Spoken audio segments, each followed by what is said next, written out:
ባለፈው ኤሊም ጋር ነው ያቆምነው እና ኤሊም የእረፍት ቦታ ነው አለ። የጸጋ ዘመን የጸጋ ክፍለ ጊዜ አለቀ እዛ ጋር በቃ በክርስቶስ አረፉ፣ ከባርነት ወጡ፣ በደም መውጣት ሆነላቸው፣ በክርስቶስ ደም መስዋዕትነት ማለት ነው። በቀይ ባህር ከዓለም ጋር ያላቸውን ግንኙነት አቋረጡ ማለት ነው። ቀይ መስመር አስምረው ከዛ ማራ ላይ ዋና ዋና የሚባሉ እነዚህ ህይወትን የሚያስመርሩ ነገሮች እንደ አዲክሽን፣ እንደ ድራግ፣ እንደ አልኮሆሊዝም እነዚህ የሉም ህይወትን የሚያስመርሩ ጥላቻ፣ ይቅር አለማለት እነዚህን በመስቀሉ ቀየረላቸው፣ ጣፋጭ አደረገ ውሃቸውን።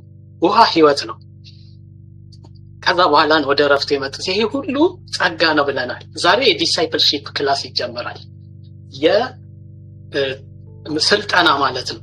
እግዚአብሔር ህዝቡን ከግብጽ ካወጣ በኋላ ግብጹን የሚያወጣበት ማለት ነው።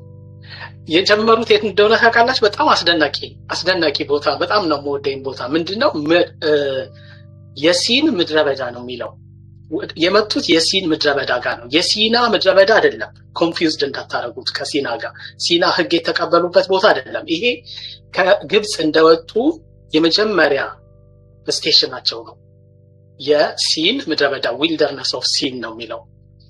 ሲን ኃጢአት ማለት አይደለም፣ የቦታው ስም ነው፣ እንግሊዘኛ አይደለም። ባይ ዘ ዌይ ያው ሲጻፍ ግን ኤስአይኤን ነው፣ ሲን ነው የሚለው፣ የቦታ ስም ነው። እዛ ቦታ የሆነው ነገር ምን እንደሆነ ታውቃላችሁ? የግብጽ ምግብ ያለቀበት ቦታ ነው። ከግብጽ ይዘው የወጡት ምግብ አለቀ እዛ ጋር። ከግብጽ ይዘው የወጡት ቂጣ፣ ምግብ፣ ዱቄት፣ ሊጥ፣ ሁሉም ነገር የግብጽ ሪሶርስ ማለት ነው ያለቀው የት ነው? የሲን ምድረ በዳ ላይ ነው። ደግሞ እሱ ብቻ ቢሆን ቢያበቃዛ ጥሩ ነበረ። በጣም የሚገርም ተርኒንግ ፖይንት ነው ያ ቦታ። መና መዝነብ የጀመረው ደግሞ እዛ ነው። የግብፁ ምግብ ሲያልቅ፣ የግብጽ ሪሶርስ ሲያልቅ፣ የሰማይ ምግብ፣ የሰማይ እንጀራ፣ የግብጽ እንጀራ ሲያልቅ የሰማይ እንጀራ የጀመረበት ቦታ ነው። እንዴ እግዚአብሔር ለምን የግብጽ ምግብ እስኪያልቅ ጠበቀ? ላይ ነው ትልቅ ብርሃን ያለው። አይገርማችሁም? ከመጀመሪያ ከግብጽ አይደለም መና የዘነበው፣ የግብጽ ምግብ እስኪያልቅ ጠበቀ እግዚአብሔር፣ የራሱን ምግብ ሊሰጣቸው ማለት ነው። እግዚአብሔር ጥላ ነው እየሰራ ያለው እዚህ ጋር። ከነሱ ህይወት ያልፋል። አይገርምም?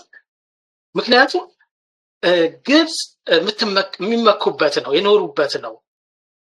የግብጽ ነገር ውስጣቸው ሜሞሪውን ይዞ ያለው አሁን ምግቡ ሁሉ አለ፣ አብሯቸው አለ። ምግቡን ባዩ ቁጥር፣ በበሉ ቁጥር ግብጽ ትዝታቸው ናት። በመንፈሳዊ ነገር እዩት እናንተም የዓለም ትዝታችሁን ማለት ነው፣ በዓለም ላይ መደገፋችሁን። ምናልባት የግብጽ ምግብ ሀብታችን ሊሆን ይችላል፣ ገንዘብ ሊሆን ይችላል፣ ትምህርት ሊሆን ይችላል፣ የምትደገፉበት ነገር ለሰርቫይቪንግ ማንኛውም ነገር እሱ እስኪያልቅ ይጠብቃል፣ በእግዚአብሔር እንድትደገፉ እግዚአብሔር የራሱን ከማቅረቡ በፊት ማለት ነው። ስለዚህ ይሄ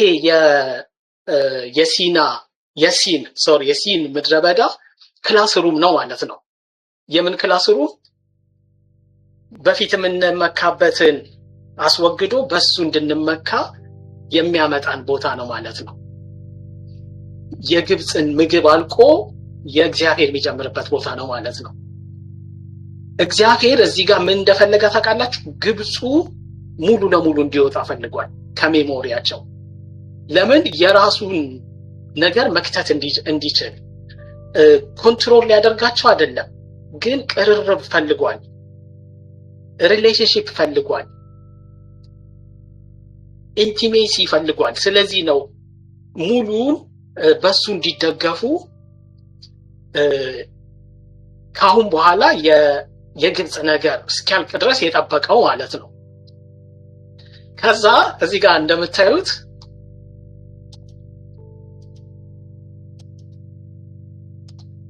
ከዚህ የሄዱት ወዴት ነው? ልክ ይሄ እንደሆነ መና ነው የሆነው። በቃ ከዚህ በኋላ ነው መና የሆነው። የግብፅ አልቋል። ስለዚህ የእግዚአብሔር ጀምሯል። መና ነው። መና ራሱን የቻለ ክላስሩም ነው። መና ራሱን የቻለ ኮርስ ነው፣ ትምህርት ቤት ነው። መና የሚያስተምረው ምን እንደሆነ ታውቃላችሁ?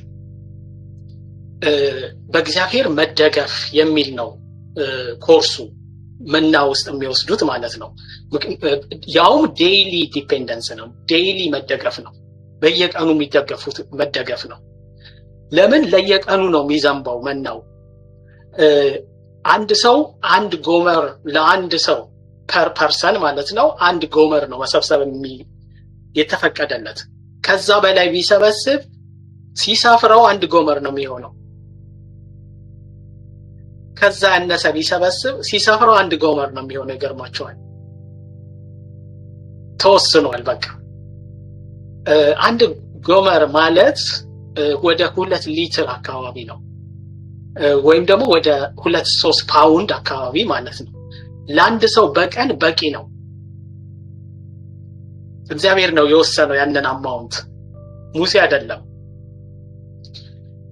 ሊያስተርፉ ቢፈልጉ ለነገ ይተናል፣ ይበላሻል። ለ2 ቀን መሰብሰብ አይችሉም። ለአንድ ቀን ብቻ ነው የሚሰበስቡት። ለየቀኑ ዲፔንድ የሚማሩበት፣ ለየቀኑ በእግዚአብሔር መደገፍን የሚማሩበት ቦታ ነው።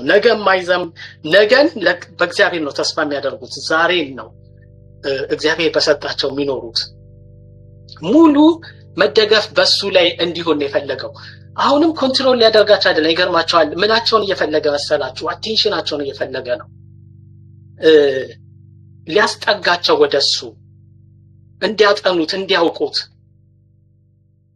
እና ኢንዲፔንድ እንዲሆኑበት ፋሚሊ ሊሆን ማለት ነው። ሊቀርባቸው ከዲስትራክሽን ነፃ እያደረጋቸው ነው። ምክንያቱም የሰው አቴንሽኑ ያለው የት እንደሆነ ታውቃላችሁ? አፒታይቱ ላይ ነው። አፒታይቱ ስላችሁ ሆዱ ብቻ አይደለም። ሰክሰስ ራሱ አፒታይት ነው። ገንዘቡ አፒታይት ነው። ማደግ፣ እንዲህ ኤጁኬሽን፣ ሁሉም ነገር አፒታይት ነው። ሆድ ነው ሁሉም። እናንተ ሆዳችሁ አምላካችሁ ነው አላቸው ፈሪሳውያንን። ለገንዘብ ወይ ለእግዚአብሔር ከሁለት አንዱ ነው መገዛት ያለባቸው። ሙሉ ዲፔንድ መሆን አለባቸው እግዚአብሔር ላይ።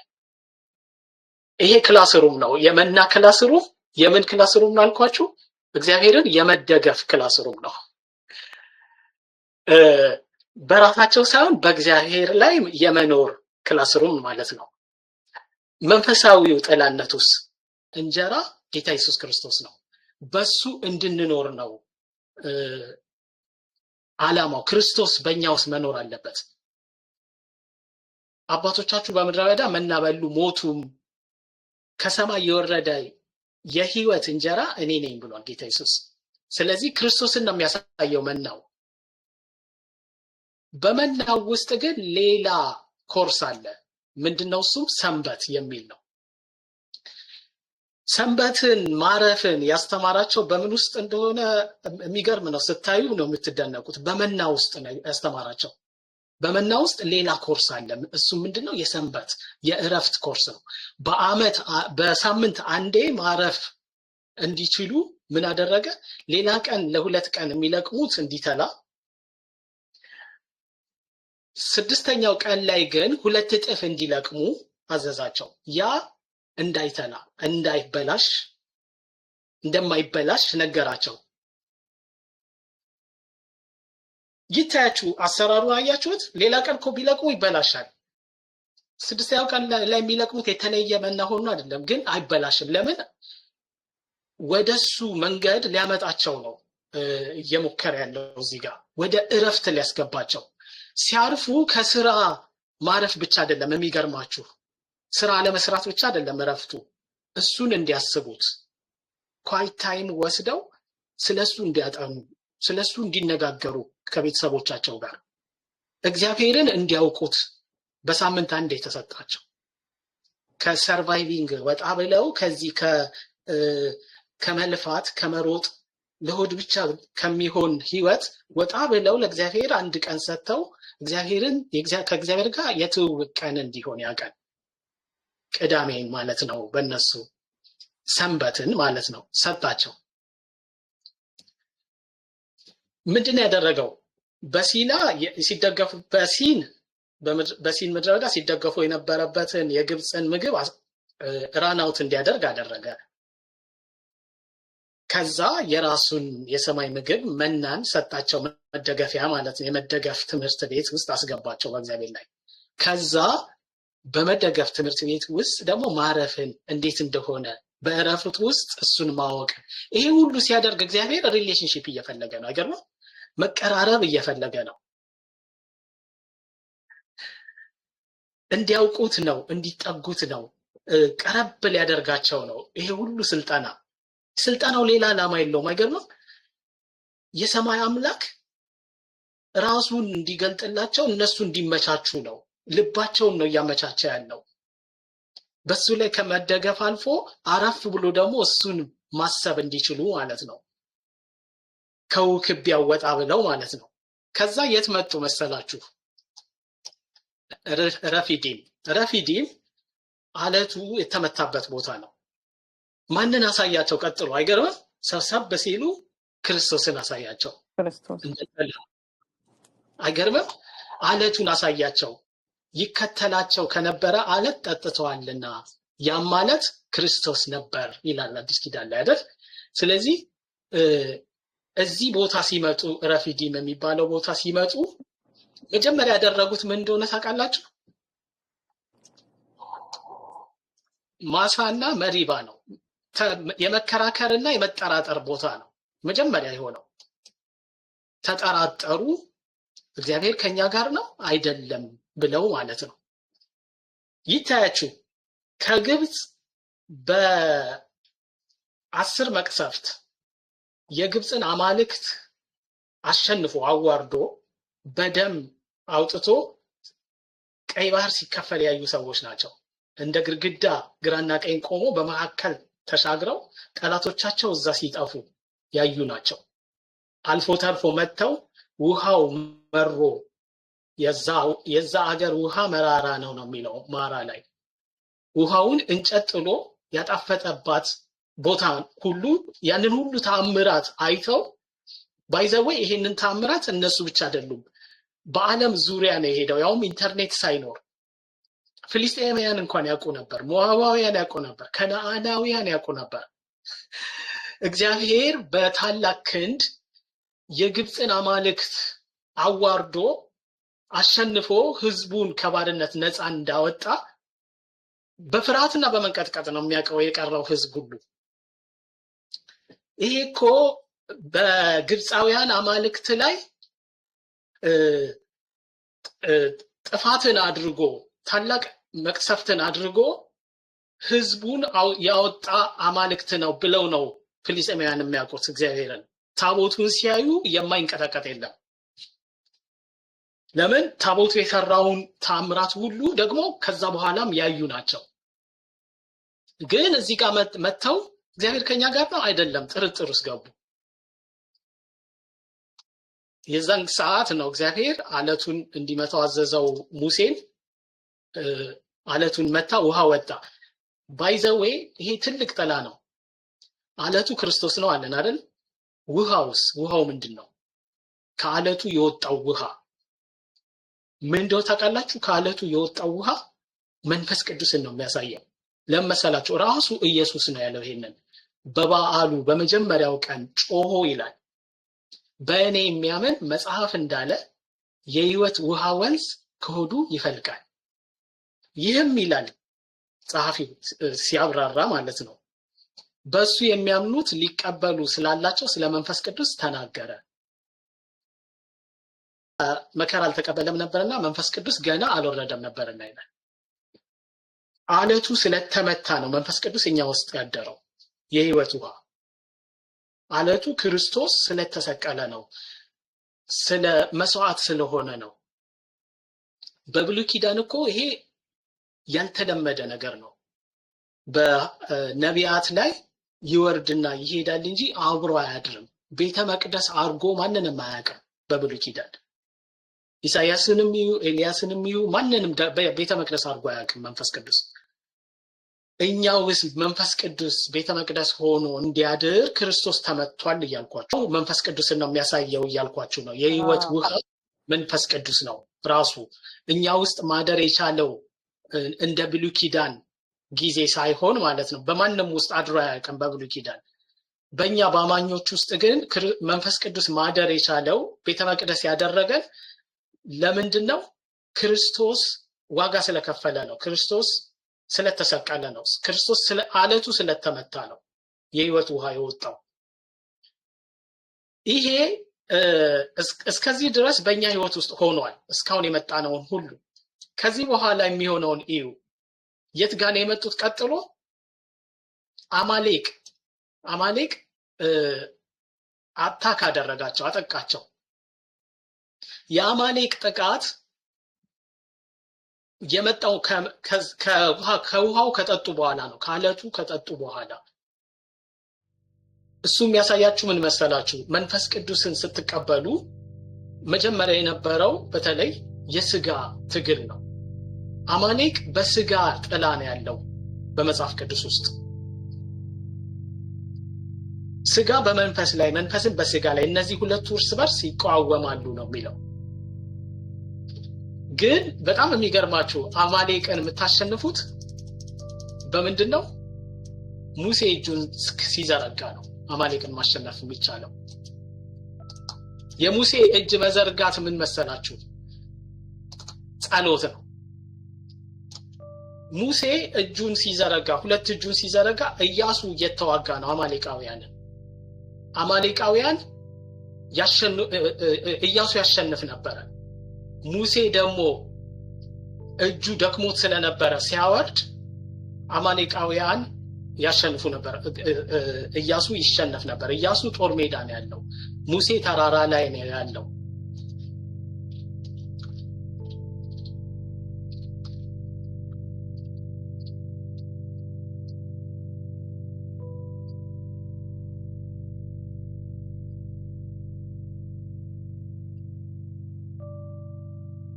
ሙሴ ከሁለት ሰዎች ጋር አብሮ ተራራ ላይ ወጥቷል። ኢያሱ ደግሞ ውጊያ ላይ ነው ያለው። የሙሴን እጆች ወደ ሁለቱ አሮንና ሆር ወደ ላይ ይዘውታል። ለምን? የሙሴ እጅ ከወረደ ኢያሱ ይሸነፋል፣ እስራኤል ይሸነፋል፣ አማሌቅ ያሸንፋል። የሙሴ እጅ ግን እንደ በረታች ከሆነች ከተዘረጋ ግን ሁለት እጁን ወደ ላይ ከዘረጋ ግን ማን ያሸንፋል እያልን ነው? እስራኤል ያሸንፋል።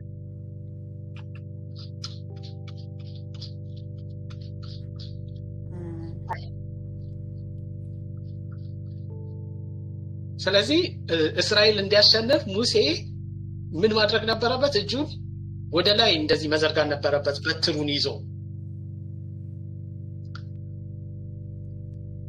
ምንድነው የሚያሳየው?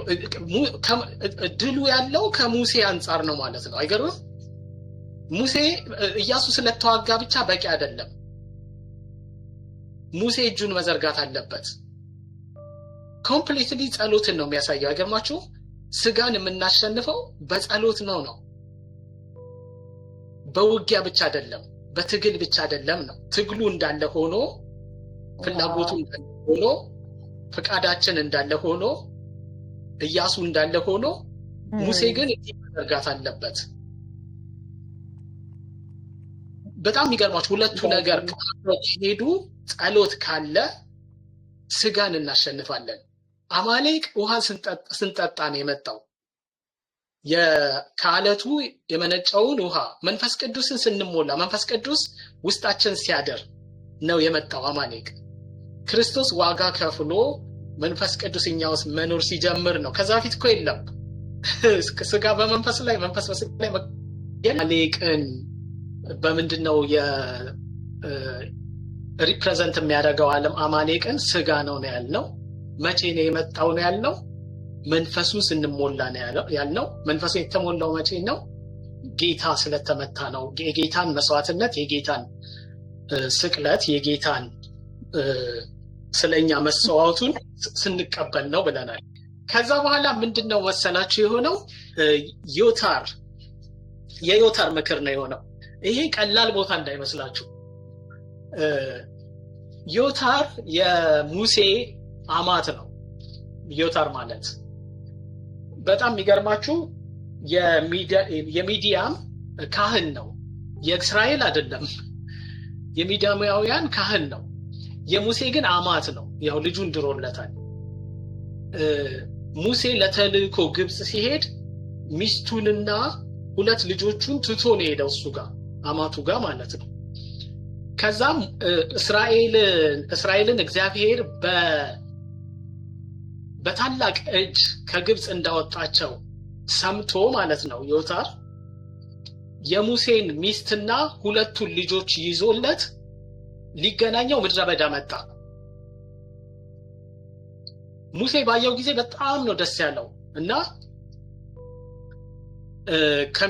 ከሚስቱም ጋር ተገናኘ፣ ከልጆቹንም አገኘ ሙሴ ማለት ነው።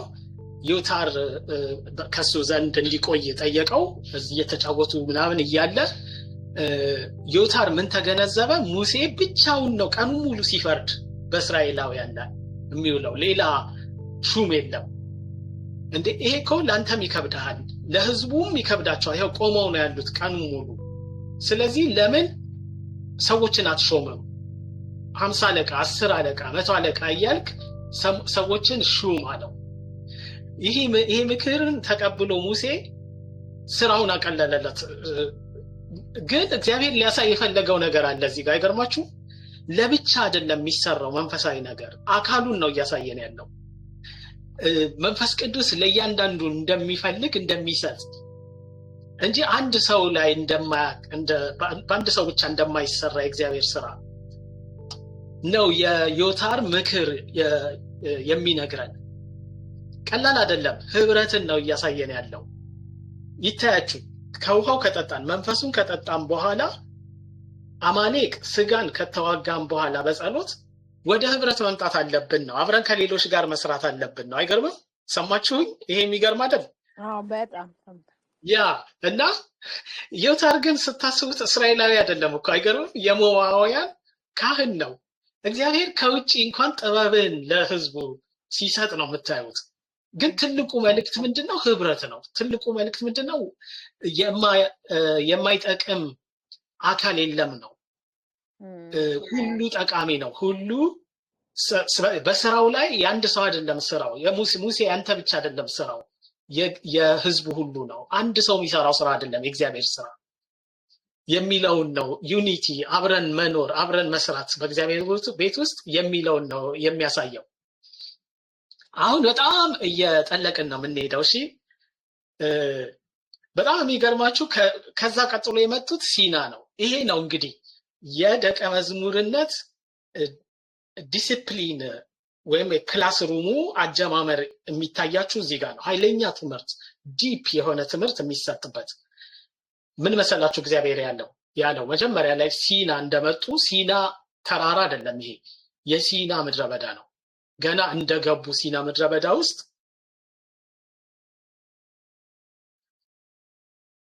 ህዝቡን ሰበሰበና እግዚአብሔር በመገኘቱ በመካከላቸው እንደሚገኝ እና የኪዳን ህዝብ እንደሚሆኑ ነገራቸው። ይሄ ተርኒንግ ፖይንት ነው። በጣም ይገርማችሁ። ከዚህ በኋላ የሚጓዙት ጉዞ ቀላል ጉዞ አይደለም፣ የቅድስና ጉዞ ነው የሚሆነው እና ከግብጽ ዝም ብሎ ማዳን አይደለም። አሁን ቀረብ በሉኝ ነው ያላቸው እዚህ ቦታ ላይ። አዳኝ ብቻ ሳይሆን አሁን ሪሌሽንሺፕ እንደሚፈልግ ህዝብ እንዲሆኑለት እስራኤላውያን እንደሚፈልግም ነው እዚህ ቦታ ላይ ነገራቸው። ከህጉ በፊት ነው የምላችሁ፣ ከሲና ተራራ ህግ በፊት ነው ይሄ የሆነው። ኪዳን፣ የሲና ኪዳን ይባላል። የኪዳን መሰረት ነው ያደረገላቸው።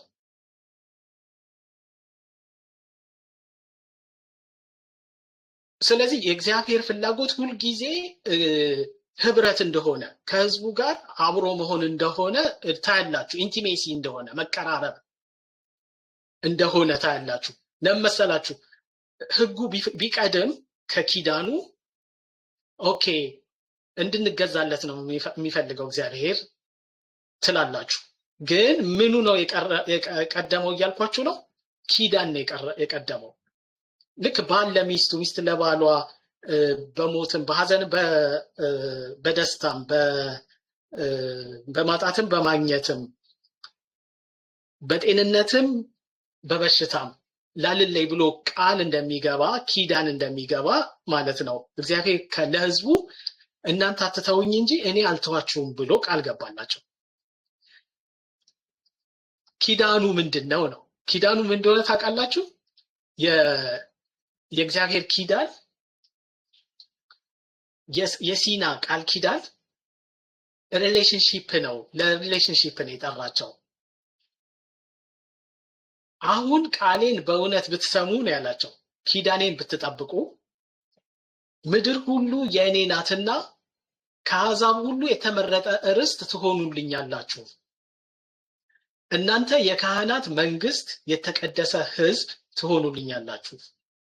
ለእስራኤል ልጆች የምነግራቸው ቃል ይህ ነው ነው ያለው እግዚአብሔር። አይገርምም? ምንድነው ያለው?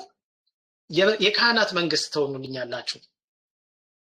የካህን መንግስት ማለት ምን ማለት መሰላችሁ? ለሌላው ሕዝብ ካህን ትሆናላችሁ ነው። ለቀረው አሕዛብ ሁሉ ካህን ትሆናላችሁ። በእናንተ በኩል አሕዛብን ሁሉ የቀረውን የምድር ሕዝብ ሁሉ ደርሳለሁ ነው። መካከለኛ ካህን መካከለኛ ነው እና የተቀደሰ ሕዝብ ትሆኑኛላችሁ። የኔ ሕዝብ፣ የኔ የምላችሁ ሕዝብ ትሆኑኛላችሁ። ፎርማል አግሪመንት ነው። አይገርምም? የእግዚአብሔር ፎርማል አግሪመንት ከእስራኤል ጋር ማለት ነው። ይሄ እኔ አምላካችሁ ሆናለሁ፣ እናንተ ደግሞ ሕዝቤ ትሆናላችሁ። ቱ ዌይ ሪሌሽንሺፕ ነው። ዋን ዌይ ቢሆን እግዚአብሔር በቃ መግዛት ነው፣ ሲያጠፉ መቅጣት ነው። አይደለም እንደሱ። ቱ ዌይ ሪሌሽንሺፕ ነው የፈለገው እግዚአብሔር። እግዚአብሔር ይመራቸዋል፣ ይጠብቃቸዋል፣ ይከላከልላቸዋል ከጠላቶቻቸው። እነሱ ግን ለሱ መኖር አለባቸው። በሱ ዌይ፣ በሱ መንገድ መሄድ አለባቸው። ሪሌሽንሺፑ፣ ህብረቱ፣ ቅርርቡ በጸጋ ነው። በቃ እግዚአብሔር ስላዳናቸው ነው። ምንም ህግ ገና ሳይሰጥ ነው ይሄ የሆነው። ህጉ የተሰጠው እንዲህ ነው የምትኖሩት፣ ከኔ ጋር የምትኖሩ ከሆነ ቅዱስ ስለሆንኩኝ፣ ጻድቅ ስለሆንኩኝ መንገዴ ይሄ ነው። ህጉ የእግዚአብሔር ጽድቅ ስለሆነ ህጉ የመጣው ከእግዚአብሔር ጋር ባላቸው ህብረት እንዴት እንደሚኖሩ ሊያሳያቸው ነው እንጂ ህብረቱን የፈጠረው ህጉ አይደለም። ትልቅ ሚስጥር አታዩም? እዚህ ጋር ህብረቱን የፈጠረው ጸጋ ነው። ህብረቱን የፈጠረው ራሱ እግዚአብሔር ነው። የራሱ እግዚአብሔር ፍላጎት ነው ህዝቡን ለማዳን፣ የራሱ ለማድረግ ህዝቡን መፈለጉ እንጂ እኛ ያደረግነው አንዳች ነገር አይደለም ነው። ጸጋ ነው ኪዳኑ። ህግ በጸጋ ውስጥ ስንኖር፣ ከሱ ጋር ስንኖር ባለን ሪሌሽንሺፕ ጋይድ የሚያደርገን እንደ ኮምፓስ ነው ህግ ማለት።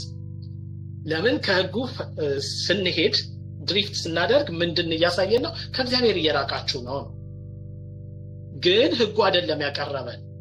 ምኑ ነው ያቀረበን? ኪዳኑ ነው። እግዚአብሔር ህዝቤ እንድትሆኑ መርጫቸዋለሁ ማለቱ ነው።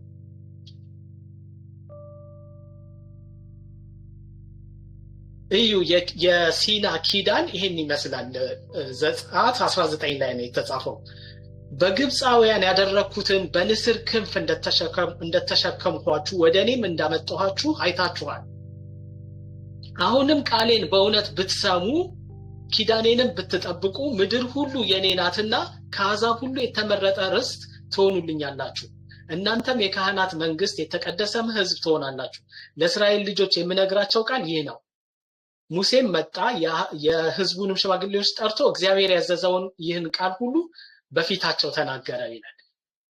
የቃል ኪዳኑ መጽሐፍ ወስዶ በሕዝቡ ፊት አነበበላቸው። እግዚአብሔር የኪዳን መጽሐፍ አጻፈው ሙሴ። እነርሱም እግዚአብሔር ያለውን ሁሉ እናደርጋለን እንታዘዝማለን አሉ። ሙሴም ደሙን ወስዶ በሕዝቡ ላይ ረጨው። በዚህ ቃል ሁሉ እግዚአብሔር ከእናንተ ጋር ያደረገውን የቃል ኪዳን ደም እነሆ አለ። ብዙ ጊዜ የምናስበው ሲናን ምድረ በዳ ስናስብ የሲናን ህግ ነው የምናስበው። ይሄ ኢምፖርታንት ስቴፕ ረስተነዋል። ከሲና ህግ በፊት ኪዳን አለ። እግዚአብሔር ህዝቤ ትሆናላችሁ ብሎ የመረጠበት እስራኤልን ምንም ሳያደርጉ ህግ ሳይሰጥ ገና እያልኳችሁ ነው። ከዛ በኋላ ነው 10ቱ ትእዛዛት የተሰጠው። የእስራኤልን ማፕ ጉዞውን ስታዩ ቅደም ተከተሉ አልተዛባም። አይገርምም? እያንዳንዱ ራሱ ሚኒንግ ይሰጣቸዋል ቅደም ተከተሉ። 10ቱ ትእዛዛት ከኪዳኑ ቢቀድም ኖሮ ትርጉሙ ዲፈረንት ነበር የሚሆነው። አይገርምም? እግዚአብሔር ሊገዛ በእኛን በትእዛዙ እንድንሄድ ብቻ የሚፈልግ ስናጠፋ የሚያጠፋን እንዳልሆነ ያሳየው ኪዳኑ ነው። ኪዳኑ ምንም ብትሆኑ እኔ አልተዋችሁም እናንተ ካልተዋችሁኝ እያለ ነው።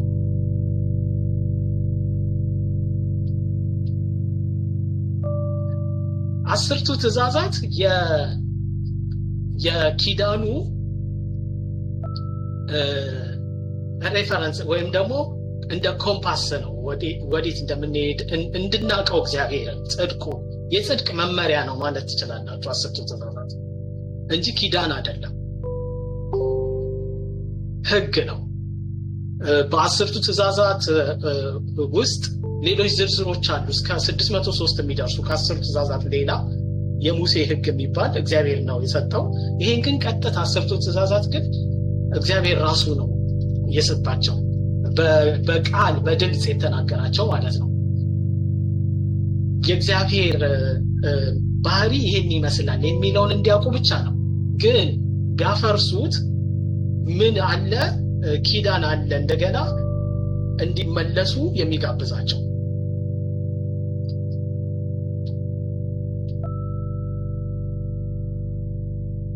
ስለዚህ ጸጋ ቀድሟል እዚህ ጋር ራሱ ከህግ በፊት ማለት ነው። ከአስርቱ ትእዛዛት በኋላ የመጡት ወዴት መሰላችሁ? ወደ የሰንበት ኪዳን ላይ ነው የመጡት። አሁንም ሰንበት እንደገና ሸዋፕ አደረገ በተለየ መልኩ። ከአስርቱ ትእዛዛት አንዱን ትእዛዝ አራተኛውን ትእዛዝ አውጥቶ እግዚአብሔር ምን አለ? ይሄ የኪዳኔ ምልክት ይሁን አለ። አይገርማችሁ? እግዚአብሔር ሌሎቹን ትእዛዛት ሁሉ ትቶ አራተኛውን ትእዛዝ የኪዳኔ ምልክት ነው አለ። ለመሰላችሁ ሰንበት የኪዳን ምልክት እንዲሆን ያደረገው ሰንበት ለምን የኪዳን ምልክት ሆነ ብላችሁ ስትጠይቁ ነው ሚስጥር ያለው እዛ ውስጥ። አንደኛ እግዚአብሔር ሰንበትን ከአስርቱ ትእዛዛት ውስጥ ብቻ አላስቀመጠውም። እዛ ውስጥ ብቻ አይደለም ያለው፣ በተለየ የኪዳን ምልክት ብሎ ነው የጠራው። በዘጸአት 31:13 ላይ ስታዩ ምን ይላል መሰላችሁ? ሰንበቴን ጠብቁ፣ ይህ በእኔና በእናንተ መካከል ለትውልዳችሁ ሁሉ ምልክት ነው። ለምንድን ነው ሰንበት ከሌሎቹ ትእዛዛት ለየት ያለው? ሌሎቹ ትእዛዛት አትግደል፣ አትስረቅ፣ አትመኝ፣ አትመስክር በሐሰት፣ እነዚህ ሁሉ የስነ ምግባር መመሪያዎች ናቸው አይደል? የሰው ምግባር ነው፣ ቅድስና ነው፣ እንዴት መኖር እንዳለብን ነው የሚያስተምሩ። ሰንበት ግን የሚያስተምረን ለየት ያለ ነገር አለ።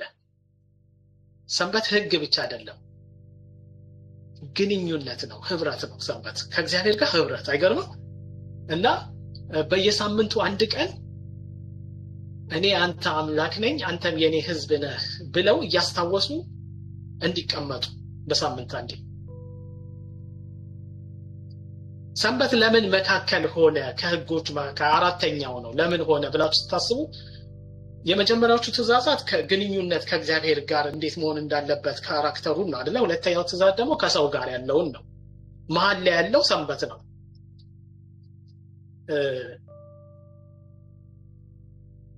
ከእግዚአብሔር ጋር ያለ ግንኙነት ከሰው ጋር ያለውን ግንኙነት ይወልዳል ነው፣ ይፈጥራል ነው። ገባችሁ? ከእግዚአብሔር ጋር ጥሩ ግንኙነት ካደረግን ሰንበት እንደ ድልድይ ነው። ለምን ስናርፍ ሪፍሌክት የምናደርገው እግዚአብሔርን ነው። እሱን ነው የምናስታውሰው። ኳይት ታይም ወስደን ስራ አቁመን ዲስትራክሽን አቁመን የዛን ሰዓት ቀጥሎ ያለው ነገር ይፈጸማል ነው። ከሰው ጋር ያለው ነገር ሁሉ ይስተካከላል። ሰንበታችን ክርስቶስ ነው። ክርስቶስን ነው የሚያመለክተው። ወደ እኔ ኑ እኔም አሳርፋችኋለሁ ብሏል። ዛሬ ቀን አይደለም ሰንበት፣ ክርስቶስ ራሱ የሰንበቱ ጌታ ማለት ነው። ዋነኛው እኛ ውስጥ ገብቷል፣ እኛ ውስጥ ተቀምጧል፣ እኛ ውስጥ እየኖረ ነው። ስለዚህ እረፍት እኛ ውስጥ ገብቷል ማለት ነው። ግን ቀጥሎ በጣም የሚገርም ነገር ሆነ። ምን ሆነ መሰላችሁ? የወርቅ ጥጃ ነው የሚቀጥለው። የወርቅ ጥጃው ከህጉ በኋላ ህጉን ከሰጣቸው በኋላ ነው የሆነው። የሚገርመው በድምጽ ከተናገራቸው በኋላ እግዚአብሔር ህጉን በጽሁፍ ደግሞ ሊቀበል ሙሴ ወጥቶ ሳለ ኢያሱም አብሮ ሄዷል። የእስራኤል ህዝብ ግን ምን እያመለኩ ጠበቋቸው? ከግብጽ ያወጣን አማልክት ብለው የወርቅ ጥጃ ሰርተው ጠበቋቸው። ከትእዛዝ ውስጥ የመጀመሪያውና ሁለተኛውን አፍርሰው ማለት ነው። በቃል እግዚአብሔር እኮ በድምጽ ነግሯቸዋል። ከኔ በቀር ሌሎች አማልክት አታምልክ፣ የተቀረጸ ምስል ላንተ አታድርግ ብሎ ነግሯቸዋል። እነዚህን ሁለቱን አፍርሰው ነው የጠበቁት ሙሴም ኢያሱም የሉም በዛ ሰዓት። አያችሁ መሪዎች ዞር ሲሉ ህዝቡ የሚሰራውትን ስራ እንዴት ድሪፍት እንደሚያደርጉ ቶሎ በጣም ሙሴም ኢያሱም የሉም። አሮን ብቻ ነው ያለው፣ ፓወር የለውም። አስገደዱት፣ አሰሩት። ይሄንን ሙሴ የክርስቶስ ምሳሌ ነው። ኢያሱም የክርስቶስ ሁለተኛ ከነዓን የሚያወርሳቸው የክርስቶስ ምሳሌ ነው። ሙሴ ከግብጽ የሚያወጣቸው የክርስቶስ ምሳሌ ነው። ሙሴ ከዮርዳኖስ በፊት የክርስቶስ ምሳሌ ነው። ኢያሱ ከዮርዳኖስ በኋላ የክርስቶስ ምሳሌ ነው። ክርስቶስ ከኛ አይናችን ከክርስቶስ ላይ ሲነሳ ወደ ጣዖታት ነው የምንሄደው። ዛሬ ጣዖት ጥጃ ላይሆን ይችላል፣ ገንዘብ ሊሆን ይችላል፣ ሹመት ሊሆን ይችላል፣ መታወቅ ሊሆን ይችላል፣ ዝና ሊሆን ይችላል፣ ትምህርት ሊሆን ይችላል። እግዚአብሔርን የሚያስተው ነው ዛሬ ጣዖት ማለት።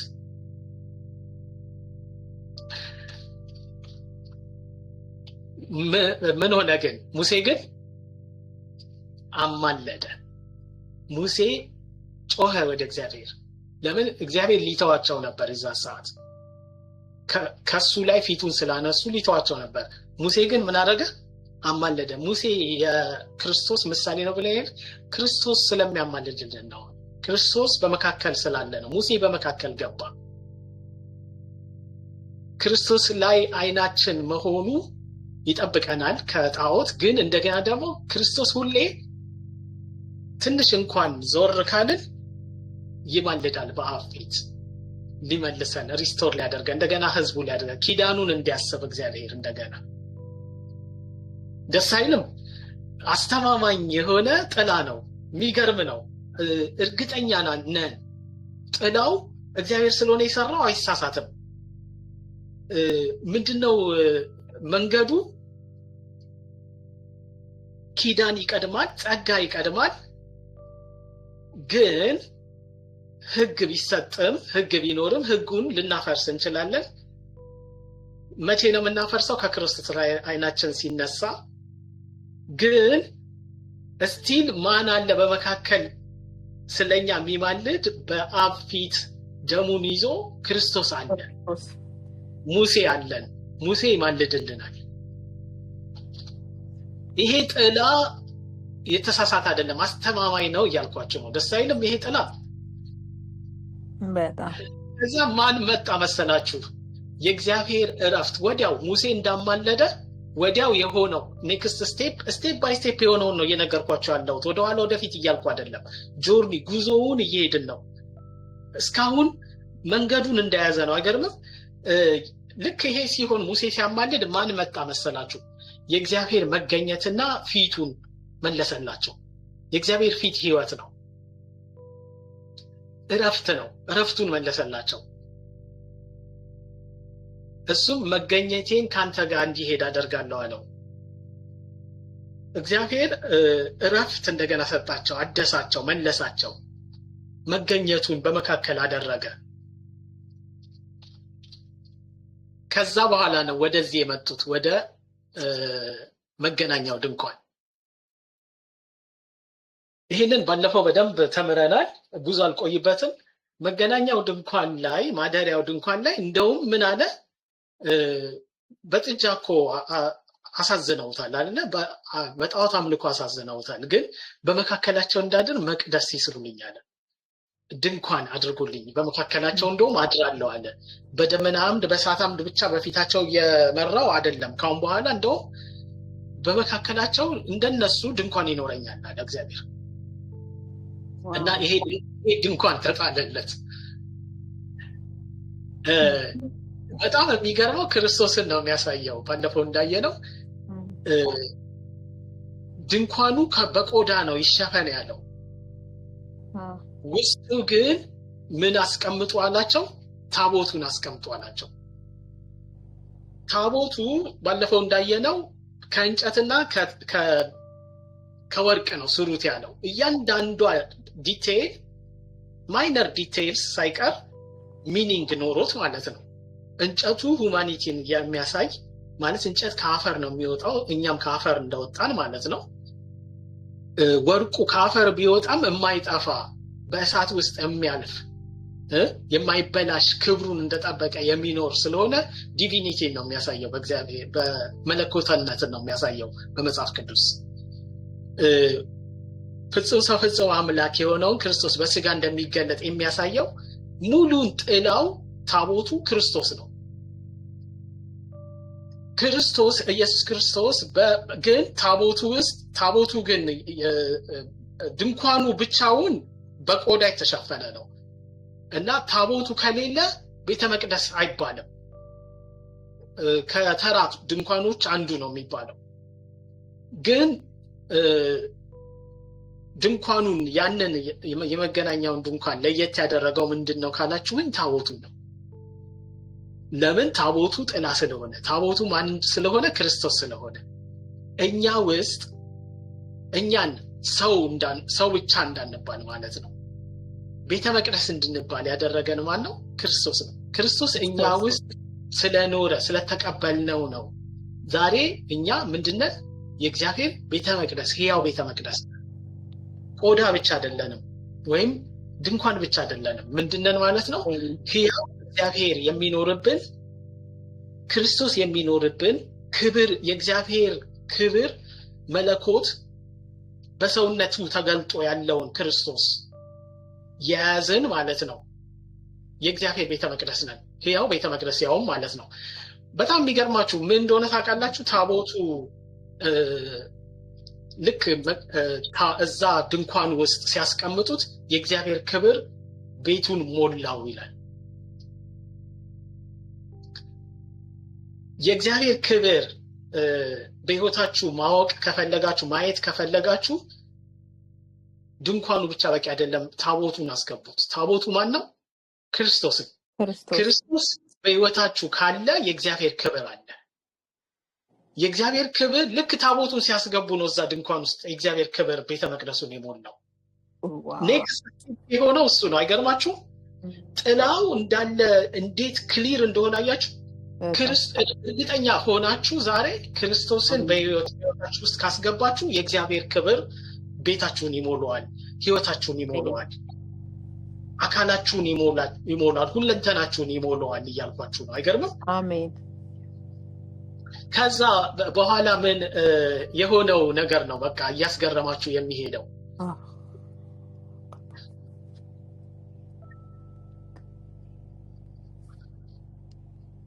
ከዛ በኋላ የነገራቸው ምንድነው? እንዴት መስዋዕት ማቅረብ እንዳለባቸው ነው የነገራቸው። ለምን መሰላችሁ? ጥፋት ያጠፋሉ። ስቲል የእግዚአብሔር ክብር ቢሞላም ክርስቶስም በሕይወታችን ቢኖርም ምንድነን? ሰዎች ነን። ጥፋት ልናጠፋ እንችላለን። ስለዚህ ምን ማረጋገጫ አደረገ? ምን ጋራንቲ የሆነ ነገር አስቀመጠ አብሯቸው? መሰዊያ፣ መስዋዕት መቅረብ እንዳለበት ኢየሱስ ክርስቶስ ሁሌ ስለኛ ደሙን ይዞ በአብ ፊት እንደሚቀርብ። ልጆች ሆይ ኃጢአትን እንዳታደርጉ ይሄን እነግራችኋለሁ። ማንም ግን ኃጢአትን ቢያደርግ በአብ ዘንድ ጠበቃ አለን፣ እርሱም ጻድቅ የሆነው ክርስቶስ ነው ለሚለው መስዋዕት ማቅረብ የሆነው ከቤተ መቅደሱ ከታቦቱም በኋላ ነው። ወይም የእግዚአብሔርም ክብር ቅድስተ ቅዱሳኑን ቤቱን ሁሉ ከሞላ በኋላ ነው። አይገርምም? ምን አስፈለገ አሁን መስዋዕት ማቅረብ ከዚህ በኋላ ትሉ ይሆናል። ይሄ እንደ ጥላኛን እያሳየ ነው። የቀረው ዘመናችንን ስንኖር የምንኖረው በማን ነው እያለን ነው? በክርስቶስ መስዋዕትነት ነው። መታረደልን ነው። እሱ ሁሌ መታረድ የለበትም። እንደ ካህናት እንደሚያደርጉት ለአንዴና ለዘላለም የገዛ ደሙን ይዞ ወዴት ሄዶ በሰማይ ወዳለችው ወደ ቅድስተ ቅዱሳን ገብቷል። ወደ እግዚአብሔር ቃል ገብቷል። ከዛ በኋላ ክህነትን ያሳያቸው። በጣም የሚገርማችሁ የክርስቶስ ክህነትን ነው ይሄም የሚያሳየው። ሊቀ ካህናችን እሱ ስለሆነ እዚህ ውስጥ ዲቴይል አልገባም። ልብሱም ደረቱ ላይ የሚደረገውም ሁሉም ነገር ሚኒንግ አለው። እዚህ ክህነት ጋር ካደረሳቸው በኋላ ነው ይሄ ነገር ሀፕን አደረገ።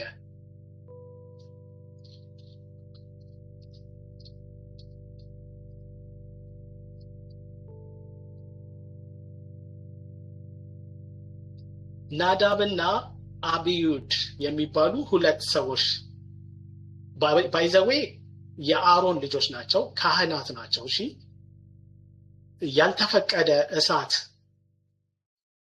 ይዘው ቤተ መቅደስ ውስጥ ገብተው አጠኑ፣ ባልተፈቀደ እሳት ማለት ነው። ስለዚህ እግዚአብሔር ቀሰፋቸው።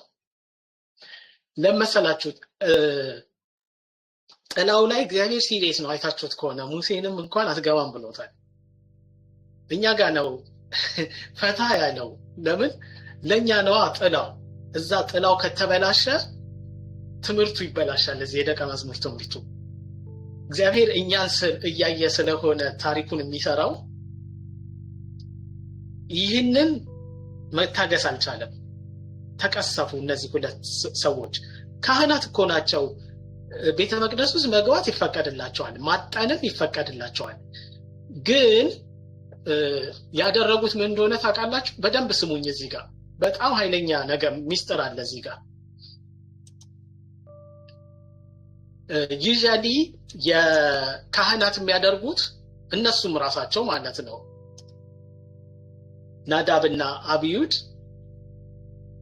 ከዚህ ነው እሳት የሚወስዱት። እዚህ ጋር የዕጣን መሰዊያው ጋር ለማቅረብ ለእግዚአብሔር ማለት ነው።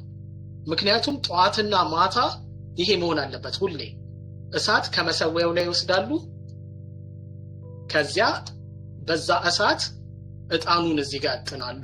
ለምን? ቤተ መቅደሱ ሁልጊዜ በጥሩ መዓዛ መታወድ አለበት። ስለዚህ ማታና ጠዋት ይሄ ነው ስራቸው ካህናት።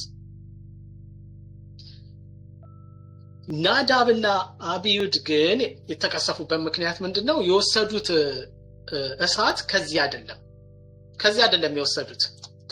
የወሰዱት ከመሰዊያው ላይ ከሌላ ቦታ መጡ እሳት እና አጠኑ እዚህ ጋር በዛ እሳት። ወዲያው ነው የተቀሰፉት። ለምን እንደሆነ ስነግራችሁ ነው የሚገርማችሁ። ይሄ መሰዊያ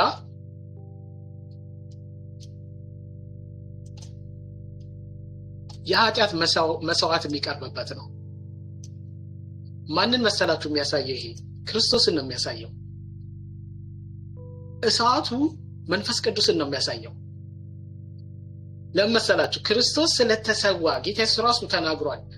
መከራን አልተቀበለም አልሞተም ነበርና መንፈስ ቅዱስ ገና አልወረደም ነበር ነው የሚለው። የኢየሱስን መሞት መስዋዕት መሆን ነው የሚጠብቀው መንፈስ ቅዱስ በእኛ ውስጥ በሰዎች ውስጥ ለመግባት። ካለዛም በስጋ ለባሽ ውስጥ ማደር አይችልም። የእግዚአብሔር መንፈስ በነቢያት ላይ እንዳላደረ፣ በኤልያስ ላይ እንዳላደረ መጥቶ ኢንስፓየር አድርጓቸው ይሄድ ነበር እንጂ አብሯቸው እንዳልኖረ እንደዛሬው እንደኛ። መሰረቱ ምንድን ነበረ? መሰዊያው ነው። መሰዊያው እያሳየ ያለው ምንድን ነው? የክርስቶስን መሞት ነው። የክርስቶስን እዚህ ጋር የሚሰውት ምንድን ነበር? በግ ነበረ። እሱ እያሳየ ያለ ማንን ነው? ክርስቶስን ነው። መሰዊያው ክርስቶስ ሲሰዋ እሳቱ የሚያሳየው መንፈስ ቅዱስ ሄዶ እንደሚሰጥ ነው። እና ብዙ ጊዜ ይሄ አምልኮን ነው የሚያሳየው እና ጸሎትን ነው የሚያሳየው የዕጣን መሰዊያው። ወደ እግዚአብሔር መቅረብ የቻልነው በማምለክም በአምልኮም በጸሎትም ጸሎታችንም በፊቱ ማድረግ የቻለው ወደ ቅድስት መድረስ የቻልነው መግባት የቻልነው በጸሎታችን ገብተናል። በምን ምክንያት ነው? ጌታ ኢየሱስ ክርስቶስ ስለተሰቀለ ነው፣ ስለሞተ ነው፣ መስዋዕት ስለሆነ ነው፣ ስለኛ መንፈስ ቅዱስን ስለሰጠን ነው። እሳቱ እያሳያለው መንፈስ ቅዱስን ነው። ከዚህ ተወስዶ ነው፣ ከመሰዊያው ላይ ተወስዶ ነው በእጣኑ ላይ መደረግ ያለበትና እጣኑ ጭሱ ወጥቶ ቤተ መቅደሱን ማወድ ያለበት በጥሩ መዓዛ። እሳቱን ከሌላ አምጥተው ለኮሱ እዚህ ጋር። ስለዚህ ተቀሰፉ። አምልኮ ላይ እንዴት ሲሪየስ እንደሆነ እግዚአብሔር እንድናይ ነው የሚያደርገን። በጣም የሚገርማችሁ በመንፈስና በእውነት ነው እንደምናመልከው። ናዳብና አብዩድ ይሄንን በተቃራኒ መንገድ ነው ያስተማሩ። ለምን? ለነሱ ምሳሌ ሆነባቸው ነው የሚለው። እኛ ግን የዘመኑ መጨረሻ ላይ ደረሰብን ለትምህርታችን ተጻፈ ነው የሚለው፣ ለኢንስትራክሽን ተጻፈ ነው የሚለው። ስለዚህ ኢንስትራክሽኑ የሚገባን መቼ ነው? በእውነትና በመንፈስ ማለት እውነት ኢየሱስ ነው መሰዊያው ማለት ነው። መንፈስ ደግሞ መንፈስ ቅዱስ ነው። በመንፈሳችን አንድ ላይ ሆኖ ነው ወደ እግዚአብሔር አምልኮ መቅረብ ያለበት። ሰው እግዚአብሔርን ለማምለክ የራሱን መንገድ መከተል አይችልም። ትልቁ ትምህርት እዛ ጋር እሱ። እግዚአብሔር ኦልሬዲ የደነገገው መንገድ አለ፣ ያስቀመጠው መንገድ አለ። እግዚአብሔር ያስቀመጠው መንገድ ይሄ ነው። ናዳብና አብዩድ የተላለፉት ማለት ነው።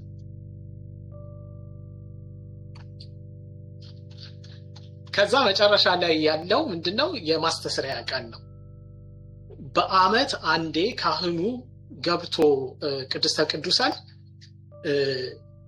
እንዲያስተሰረይ ኃጢአትን እንዲያስተሰረይ በታቦቱ ላይ በኪሩቤሎቹ መካከል የስርየት መክደኛ በምንለው ላይ የታቦቱ መክደኛ ማለት ነው። ኪሩቤሎቹ በሚያዩት ማለት ነው። ሁሌ አይናቸው እዛ ላይ ነው። የእግዚአብሔርም ክብር በሚቀመጥበት ማለት ነው። እዛ ላይ ነው ክብሩን የሚያዩት እግዚአብሔርን ካህናቶቹ። ሊቀ ካህኑ ብቻ ነው የሚገባው። 7 ጊዜ ደም ረጭቶ የሚወጣበት ቦታ ነው ይሄ ማለት ነው። እዚህ ጋር ግን ይሄ የሚሆነው በአመት አንዴ ነው። ምን ብሏቸዋል? የማስተሰሪያ ቀን ነው፣ አክብሩት ከዛሬ ወዲያ ብሏቸዋል። እና በአመት አንዴ ያከብራሉ። ጌታ ኢየሱስ ክርስቶስ የገዛ ደሙን ይዞ ነው ወደ ቅድስተ ቅዱሳን ወደ ሰማይ ወዳለችው መቅደስ የገባው። ይህን ሊያሳያቸው ነው። እና እንደ እነሱ በየአመቱ አይደለም፣ አንዴ ለመጨረሻ ጊዜ ለዘላለም ማለት ነው ወደ አብ ወደ ሰማያዊቱ ቅድስተ ቅዱሳን ጌታ ኢየሱስ ክርስቶስ የራሱን ደም ይዞ ገብቷል። አሜን። እና የስርየት ቀን የሚባለውን እንደ በዓል እንዲያከብሩት ደግሞ አዘዛቸው። ምንድነው? ዴይ ኦፍ አቶንመንት የሚባለው የማስተስሪያ ቀን ጌታ ኢየሱስ ክርስቶስ ዳግመኛ የሚገለጥበት ቀን ነው። ጥላው አሁንም ቢሆን የሚያሳየው እንደገና ሌላ ጥላ ያሳያል። የመጨረሻውን የማስተሰሪያ ቀን ማለት በሰው ሁሉ ላይ የሚፈርድበትን ማለት ነው። በጎቹን ከፍየል የሚለይበትን ቀን ነው እየተነበየ ያለው። ትንቢታዊ አማላካች ነው ማለት ነው። አሁን ማፑ ጋር እንመለስና አንድ ነገር አሳይቻችሁ እጨርሳለሁ። የሚገርም ነገር ነው እዚህ ጋር የምታዩት። ይሄ ማፕ ቢታይ ደስ ይለኛል። ቆይ ትንሽ እናስተካክለውና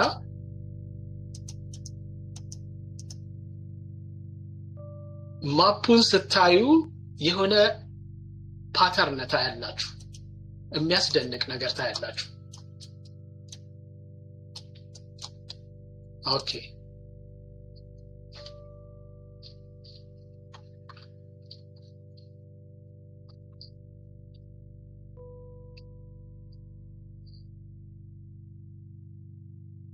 ምን እንደሆነ ታውቃላችሁ? ቅደም ተከተሉ ራሱ በጣም ነው የሚያስደንቃችሁ። በጣም መጀመሪያ ምንድነው የተማሩ ያልኳችሁ በምድረ በዳ በሲን ምድረ በዳ መደገፍ ነው። የግብፅን መደገፍ ትተው በማን መደገፍ? በእግዚአብሔር መደገፍ። በሲን ምድረ በዳ ማለት ነው። በእግዚአብሔር ካልተደገፍን የሚሆነውን ነገር አሳያችኋለሁ ምን እንደሚሆን። መና አይመጣም፣ ምክንያቱም እግዚአብሔር ጥናውን አሳይቷል። መና ማለት የሰማይ እንጀራ ነው፣ ክርስቶስ ነው ብለን የለ ሌላ የምንደገፍበት ነገር ካለ እንደ ህይወታችን አድርገን ማለት ነው እንደ ግብፅ መናው አይመጣም። የሰማዩ እንጀራ ለምን ጠብቋል?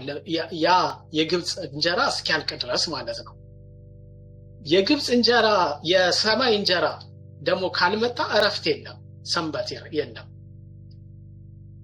ሰንበት ከሌለ የእረፍት ከሌለ ኳይት ታይም ወስደን አርፈን ወደ ልባችን ተመልሰን ካልመጣን ከድንጋዩ የሚወጣው ውሃ የለም ለኛ ማለት መንፈሱ አያድርም እኛ ውስጥ። አለቱ ቢመታ መንፈሱ እኛ ውስጥ አያድርም። መንፈሱ እኛ ውስጥ ካላደረ ደግሞ ማጉረምረም ነው የሚሆንብን እንደ እስራኤላውያን። እግዚአብሔር አለ ከኛ ጋር ወይስ የለም ነው የምንለው። እንደ እስራኤላውያን በመሪባ ማጉረምረም ከጀመርን ደግሞ ከአለቱ ውሃ አይወጣልንም ለኛ። ክርስቶስ መንፈሱን አይሰጠንም። በሌላ አባባል ክርስቶስ መንፈስ ቅዱስ እኛ ውስጥ እንዲያድር ካላደረገ ደግሞ ስጋ ያሸንፈናል። አማሌቅ ስጋ ካሸነፈን ደግሞ የክርስቶስ ማማለድ ለኛ አይሰራም ማለት ነው፣ ከንቱ ነው። ለምን? አለቱን አልተቀበልነው፣ ክርስቶስን አልተቀበልነው። ስለዚህ ህብረታችንም ይበላሻል ከሌሎች ጋር። የዮታር ምክር እኛ ላይ አይሰራም። ከዛ በሲናም ህጉን በልባችን አይጻፍም። ለምን? ልባችን አልተዘጋጀም። እነዚህ ልባችንን የሚያዘጋጁ ነገሮች ናቸው። ስለዚህ የሲናው ኪዳን ከኛ ጋር አይገባም። እግዚአብሔር ኪዳኑ ህዝቤ ትሆናላችሁ አይለንም። ህዝቡ አይደለንም፣ ምክንያቱም አልመረጥነውም። 10ቱ ትእዛዛት አልተሰጡንም፣ ልባችን ላይ አልተጻፈም። መንፈስ ቅዱስ አንሞላም። ህጉ ደስታችን አይሆንም፣ ፍስሐችን አይሆንም፣ መሻታችን አይሆንም። ሰንበትም እንደ ኪዳን አይሆንልንም። ለምን? ሪሌሽንሺፕ አልጀመርንም ከእግዚአብሔር ጋር። ስለዚህ ጣዖታትን ነው የምናመልከው በወርቁ ጥጃ። የሙሴ ማማለድ አይሰራም እዚህ ጋር። የእግዚአብሔር የመገኘቱ እረፍቱ ፊቱን አናገኘውም አሁንም። ስለዚህ እግዚአብሔር ማደሪያ ይስሩልኝ በመካከላቸው አድር ዘንድ መገናኛ ድንኳን፣ እግዚአብሔር በእኛ ውስጥ አያድርም። መሰረቱን ጥለነዋል ማለት ነው። የቃል ኪዳን ታቦቱ ክርስቶስ ነው፣ እሱ እኛ ውስጥ አይኖርም። ክርስቶስ እኛ ውስጥ ከሌለ ደግሞ የእግዚአብሔር ክብር አይሞላንም።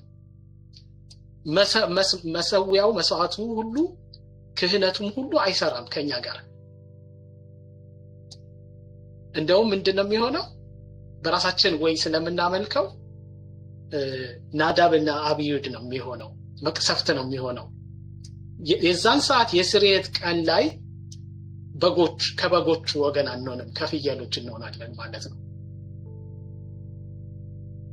ይሄ ከባዱ መንገድ ነው። ግን ደስ የሚለው በሲን ምድረ በዳ ከታመን ነው የግብፅን መታመን ካስወገድን፣ ከዓለም ከተለየን መና ይወርድልናል፣ ክርስቶስን እናገኘዋለን።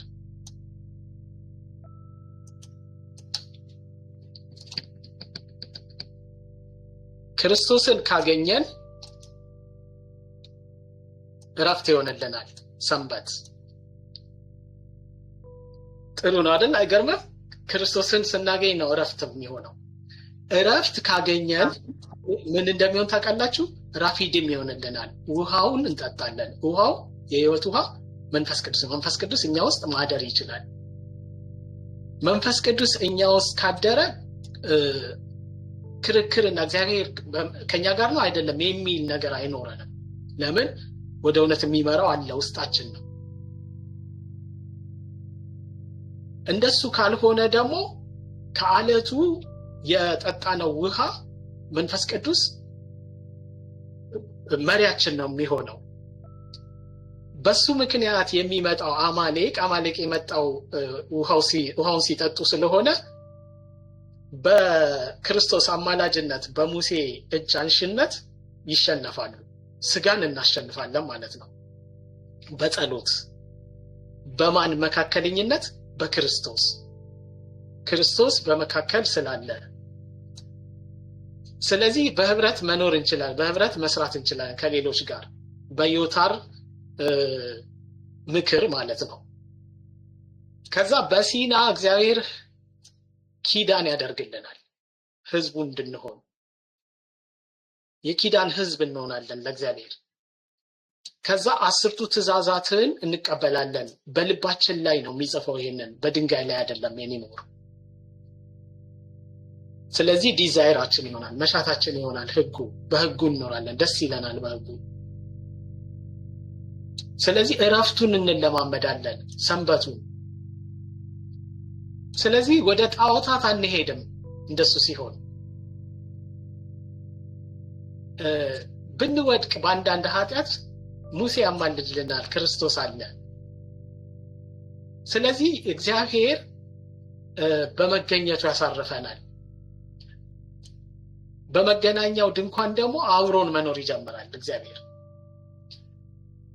ታቦቱ እኛ ውስጥ መኖር ይጀምራል ክርስቶስ። በዚህ ምክንያት የእግዚአብሔር ክብር ህይወታችንን ይሞላዋል። ሁልጊዜ መስዋዕት አለ፣ ደሙ አለ የሚያኖረን። ምንም አይነት ኃጢአት ብንሰራ የሱ ክህነት አለልን፣ የክርስቶስ ክህነት ማለት ነው። ከናዳብና አብዩድ ይጠብቀናል እግዚአብሔር ካልተፈቀደ እሳት። ምክንያቱም እሳቱን ከመሰዊያው ላይ ነው የምንወስደው ካሁን በኋላ። በክርስቶስ መስዋዕትነት ባገኘነው መንፈስ ቅዱስ ነው የምናመልከው እግዚአብሔርን። ስለዚህ በስርየት ቀን እኛ ከበጎቹ ወገን ነን።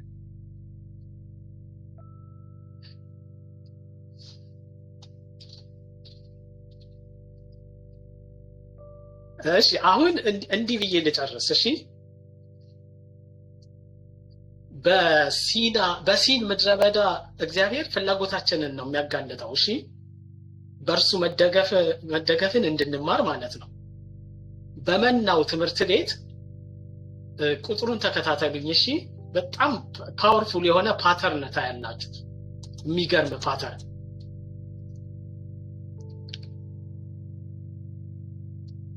በመናው ትምህርት ቤት እግዚአብሔር የህይወት እንጀራ ይሰጠናል፣ ዕለታዊ መደገፍን እንድንማር ማለት ነው። እሺ በመና የተገለጠው ሰንበት ውስጥ ደግሞ እግዚአብሔር የነፍስ ረፍትን ያስተምረናል፣ ከመታገልና ከመጣጣር እንድናርፍ ማለት ነው። በራፊዲም እግዚአብሔር ጥማችንን ያጋልጣል። መጀመሪያ ምንድነው የምንጠማው? እሱን እንደ እውነተኛ ምርጫ እንድናገኘው ማለት ነው። እውነተኛ ምርጫችንን እንድናስተካከል።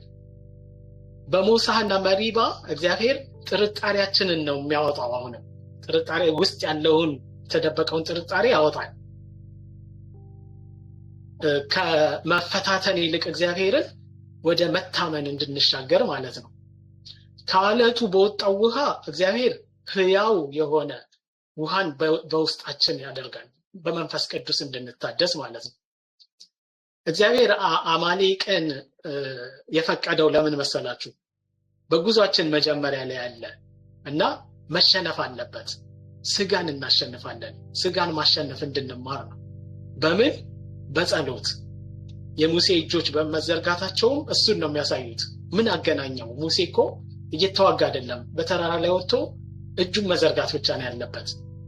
በስጋ ላይ ድል የሚመጣው በጸሎትና በምልጃ እንደሆነ እንድንማር ነው። እኛ ዛሬ እግዚአብሔር የዮታርን ምክር ያመጣው ለምንድን ነው? እዚህ ቦታ ላይ ስርዓትን እንድንማር ማለት ነው። ህብረትን እንድንማር፣ የአካሉን ኃይል እንድንማር ነው። በሲና እግዚአብሔር ወደ ራሱ ያቀርበናል ማለት ነው። ምንድን ነው የሚያደርገው? ኪዳን ይገባል። መዳን ምን ማለት እንደሆነ እንድናይ የሱ ህዝብ ለመሆን ምን ማድረግ አለብን? ጸጋ ብቻ ነው የሚያስፈልገው እሱ እንድንማር የሱ ምርጫ ስለሆነ በሲና እግዚአብሔር ኪዳን ያደርጋል ከኛ ጋር የተመረጠ ህዝብ እንድንሆን እግዚአብሔር 10ቱን ትእዛዞች የሚሰጠን መታዘዝ በልባችን ላይ እንዲጻፍ ነው እንዴት እንደሚጻፍ እንድንማር ነው እንጂ ከውጭ ያለ የድንጋይ ህግ እንዲሆንብን አይደለም የውስጥ ፍላጎት እንዲሆንብን ማለት ነው እግዚአብሔር የቃል ኪዳኑን ምልክት ደግሞ ሰንበት ያደረገው የሱ መሆናችንን እንድናስታውስ ነው ሁሌ በሳምንት አንዴ ቁጭ ብለን ዛሬ ግን በየቀኑ እንዲሆን ነው ክርስቶስኛ ውስጥ ገብቷል የጣዖታት ቢኖሩ በልባችን ውስጥ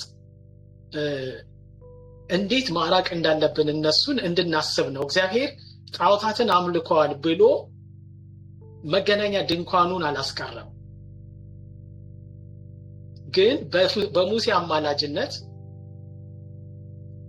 ውድቀት መካከለኛ እንደሚፈልግ ሊያሳየን ፈልጓል ስለዚህ በራሳችን ሳይሆን ክርስቶስ በመካከል ስላለ እንደምንቀጥል በኪዳኑ ሊያስተምረን ነው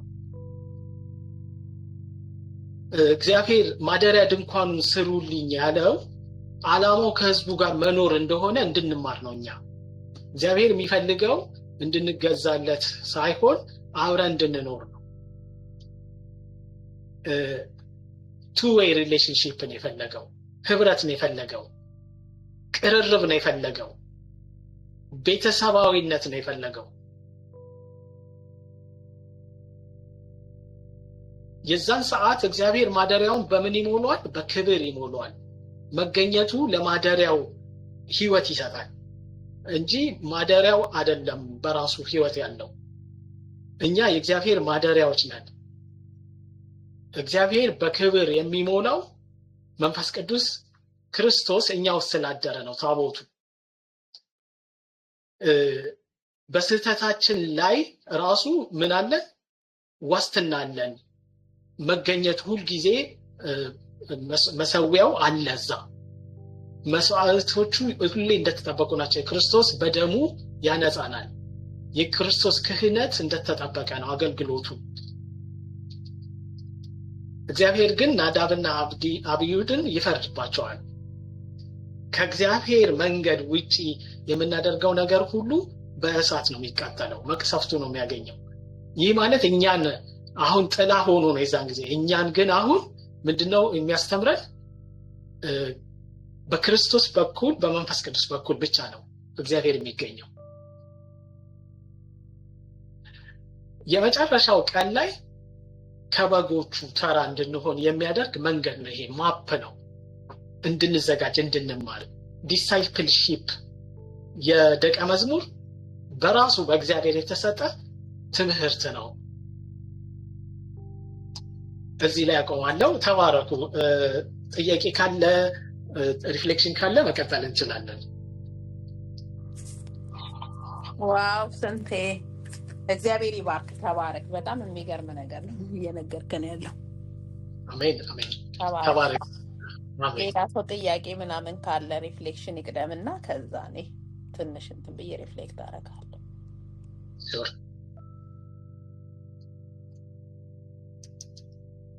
ተባረኩ ጥያቄ ካለ ጠይቁ ብዙ ጊዜ ጥያቄ ሲጠየቅ ሞር ይብራራል ስለዚህ ትንሽ ደቂቃ አለን ከዛ ወደ ጸሎት እንሄዳለን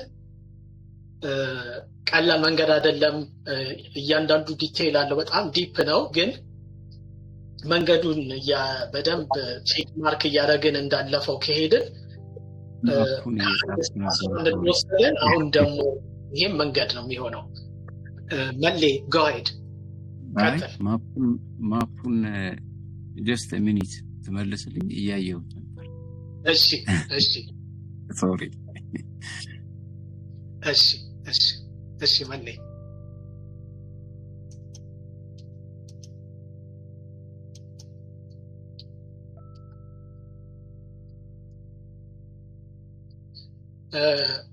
ምንድነው ያደረኩት እኔ በግሌ ማለት ነው ከ11 ጀምሬ ማለት ነው ግብጽ እኔ ውስጥ ትምክህት አለው የግብጽ የሚለውን ቼክ ማድረግ ነው የሞከርኩት ማለት የግብፅ ርዝራዥ፣ የግብፅ ሜሞሪ፣ የግብፅ ምግብ አለ ወይ? የግብፅ ነገር ግብፅ የምትመግበኝ ነገር አለ ወይ ነው። ጠለቅ እያላችሁ ጊዜ ወስዳችሁ ሜዲቴት ስታደርጉ ነው ይሄ ነገር ሞር የሚገባችሁ። የምድረ በዳው የሲን ምድረ በዳ ማለት ነው። ስሙ ራሱ የሚገርም ነው። እንደው የኃጢአት ምድረ በዳ ብለን እንኳን ብንሰይመው የሚገርም ነው። ግን ደስ የሚለው እዛ ቦታ ላይ መና መጀመሩ። ስለዚህ እርግጠኛ ትሆናላችሁ በሲን ምድረ በዳ ሌላን ከተዋችሁ፣ በሌላ መደገፍ ካቆማችሁ እግዚአብሔር ከሰማይ ክርስቶስን እንደሚሰጣችሁ፣ መናን እንደሚሰጣችሁ፣ የሰማይ ምግብን በእግዚአብሔር ላይ መደገፍ እንደምትጀምሩ ማለት ነው። በእግዚአብሔር ላይ ለመጀመር በሌላ የምንደገፍበትን ማቆም አለብን። እግዚአብሔር እንደዚህ አይነት ባህሪ ያለው እና ይህም ባህሪ ያየውበት ቦታ ነው። ይገርማል። እንዲህ የእግዚአብሔርን ባህሪ ያሳየናል። ይሄ ሁሉ የምትሄዱበትን መንገድ የእግዚአብሔር ባህሪ ነው የሚያሳየው። ስለዚህ እስቲ ጥያቄ ካላችሁ ጠይቁና ወይም ሪፍሌክት ካደረጋችሁ ደስ ይለኛል። የሚብራራ ነገር ካለ እንሄድበታለን። ግን በግል የምትሄዱት መንገድ ነው ልላችሁ ነው።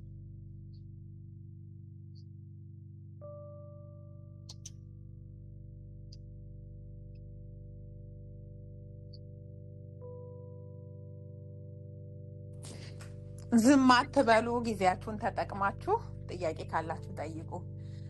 እኔ ትንሽዬ ጥያቄ ሙሴ እጁን ሲዘረጋ የነበረውና ኢያሱ ደግሞ እዛ ሲያሸንፍ የነበረው ማለት ነው። ይሄንን ሙሴና ኢያሱ አሚን ተነጋግረው ነው ሙሴ እንደዛ ማድረግ ስላለበት ነው ወይስ እንዴት ነው? ያንን የሚያደርግበት ሪዝን ምንድን ነው? እግዚአብሔር ነው ያዘዘው።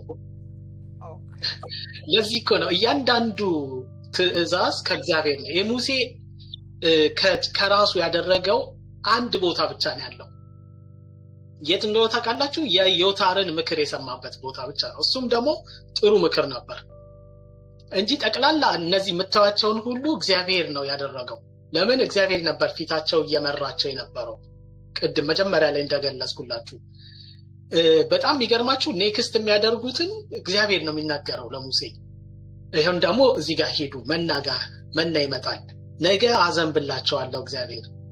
አሁን ደግሞ በሳምንት አንዴ ይረፉ እግዚአብሔር ነው ያለው።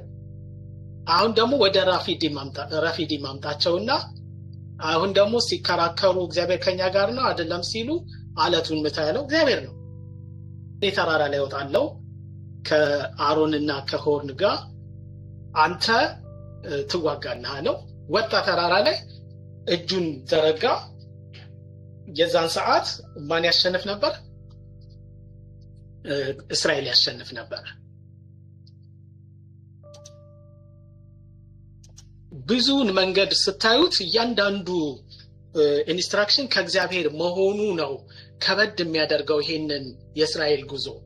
ለምን? ራሱ እግዚአብሔር ስለሆነ የመራቸው፣ የሰው እጅ ስለሌለበት ማለት ነው።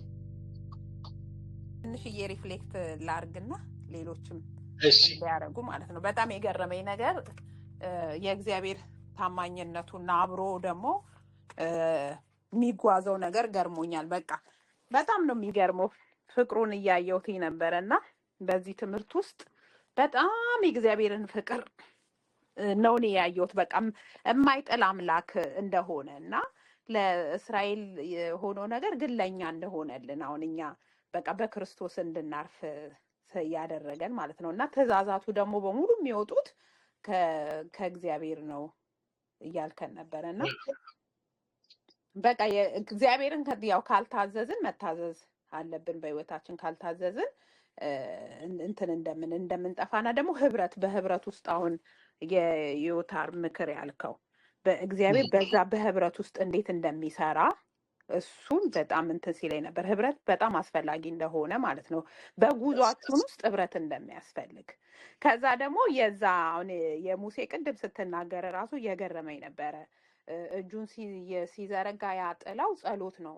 በቃ በስጋን የምናሸንፈው በጸሎት ብቻ እንደሆነ ከጸሎት ካልጸለይን በቃ ማሸነፍ አንችልም። ዝም ብለን የክርስትናን ጉዞ መጓዝ አንችልም የሚለው በቃ እና እሱ እጁን እንደዛ ሲዘረጋ ያሸንፉ ነበረ።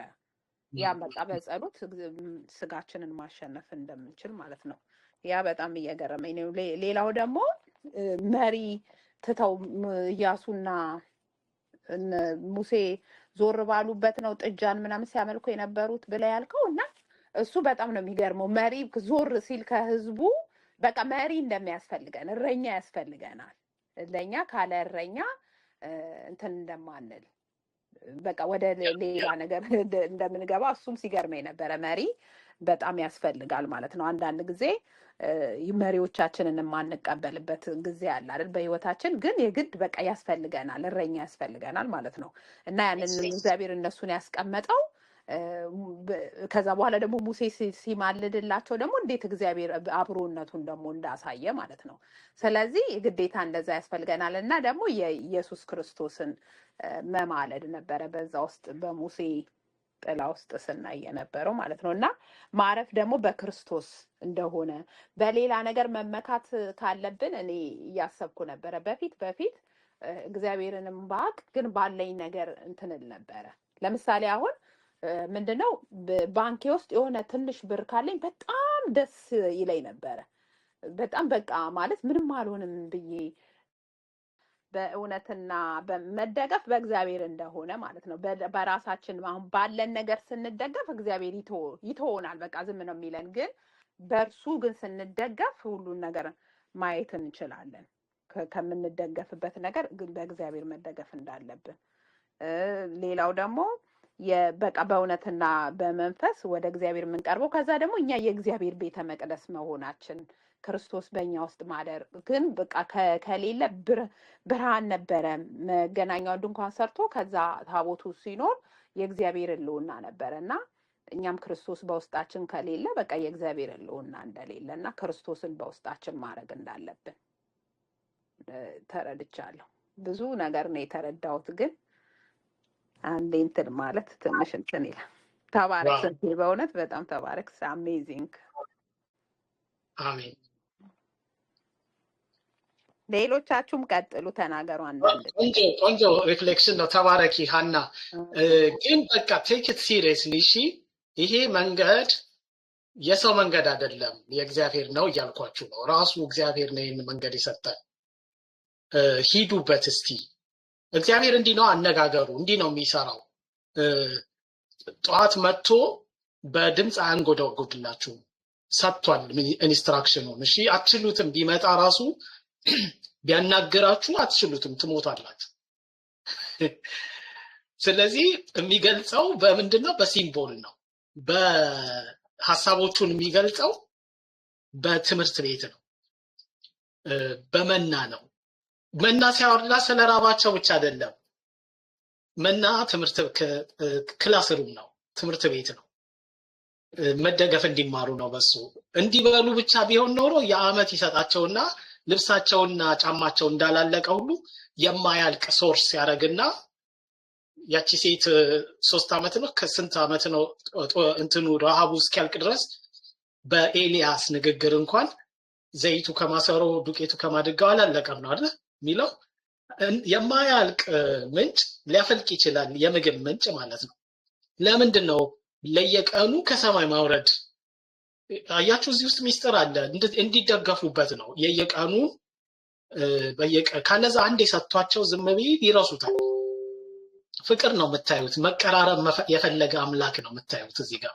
ስለዚህ ይሄ ትምህርት ቤት፣ ይሄ እያንዳንዱ ክላስሩ በግላችን ተመስጠን በተግባርም እየሄድንበት በህይወታችንን እየፈተንን የምንሄድበት መንገድ ነው። ከሄዳችሁ ይሄን ማፕ ነው፣ ለደህንነት ማፕ ነው፣ የዲሳይፕልሺፕ ማፕ ነው እና ዲሳይፕልሺፕ መሆን እንችላለን ማለት ደቀ መዝሙር መሆን እንችላለን።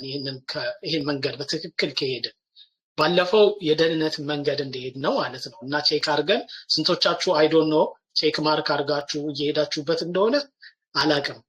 ለእናንተ ለእግዚአብሔር ነው የምተው። እግዚአብሔር ነግሮናል፣ የኛ ኃላፊነት ነው አሁን ቀጥሎ ታዞ መሄድ። ለምን እግዚአብሔር በጸጋ ቢያድነንም ቅርርቦቹ በኪዳንና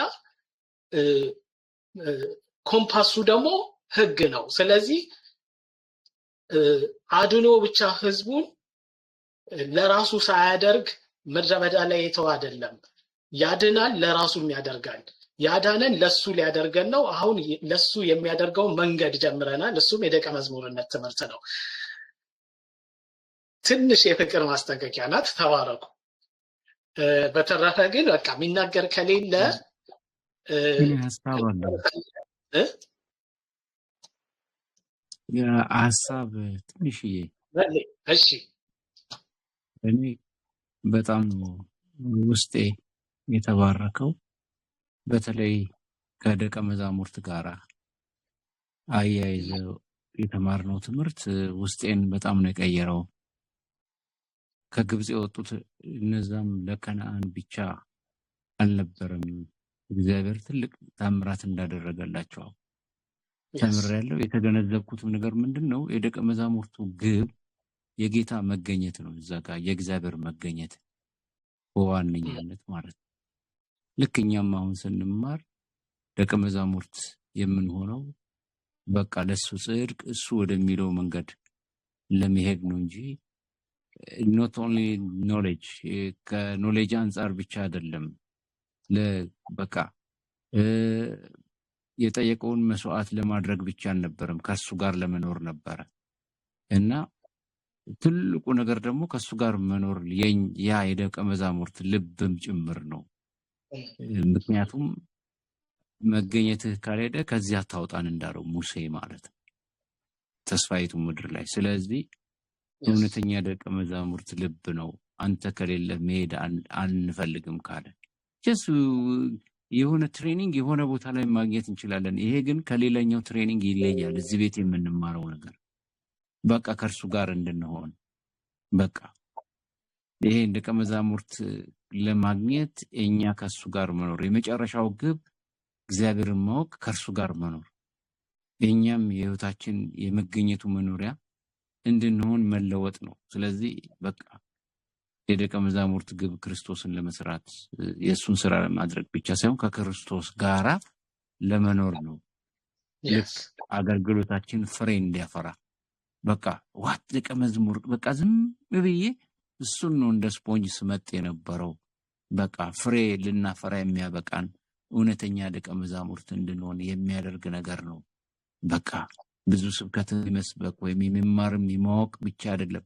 በቃ አገልግሎቱ ራሱ የመጨረሻው ግብም አይደለም፣ ግን ከእርሱ ጋር መኖር በጣም በጣም በጣም በጣም ህይወትን የሚለውጥና ከሱ ጋር በቃ ምንም ነገር የለንም ያለሱ መተንፈስም አንችልም። እና ይሄ ትልቅ መንፈሳዊ ሚስጥር በርቶልኛል። በእውነት ተባረኩ። በእውነት ተባረክ ስንቴ። ይሄ ትልቅ መገለጥ ነው።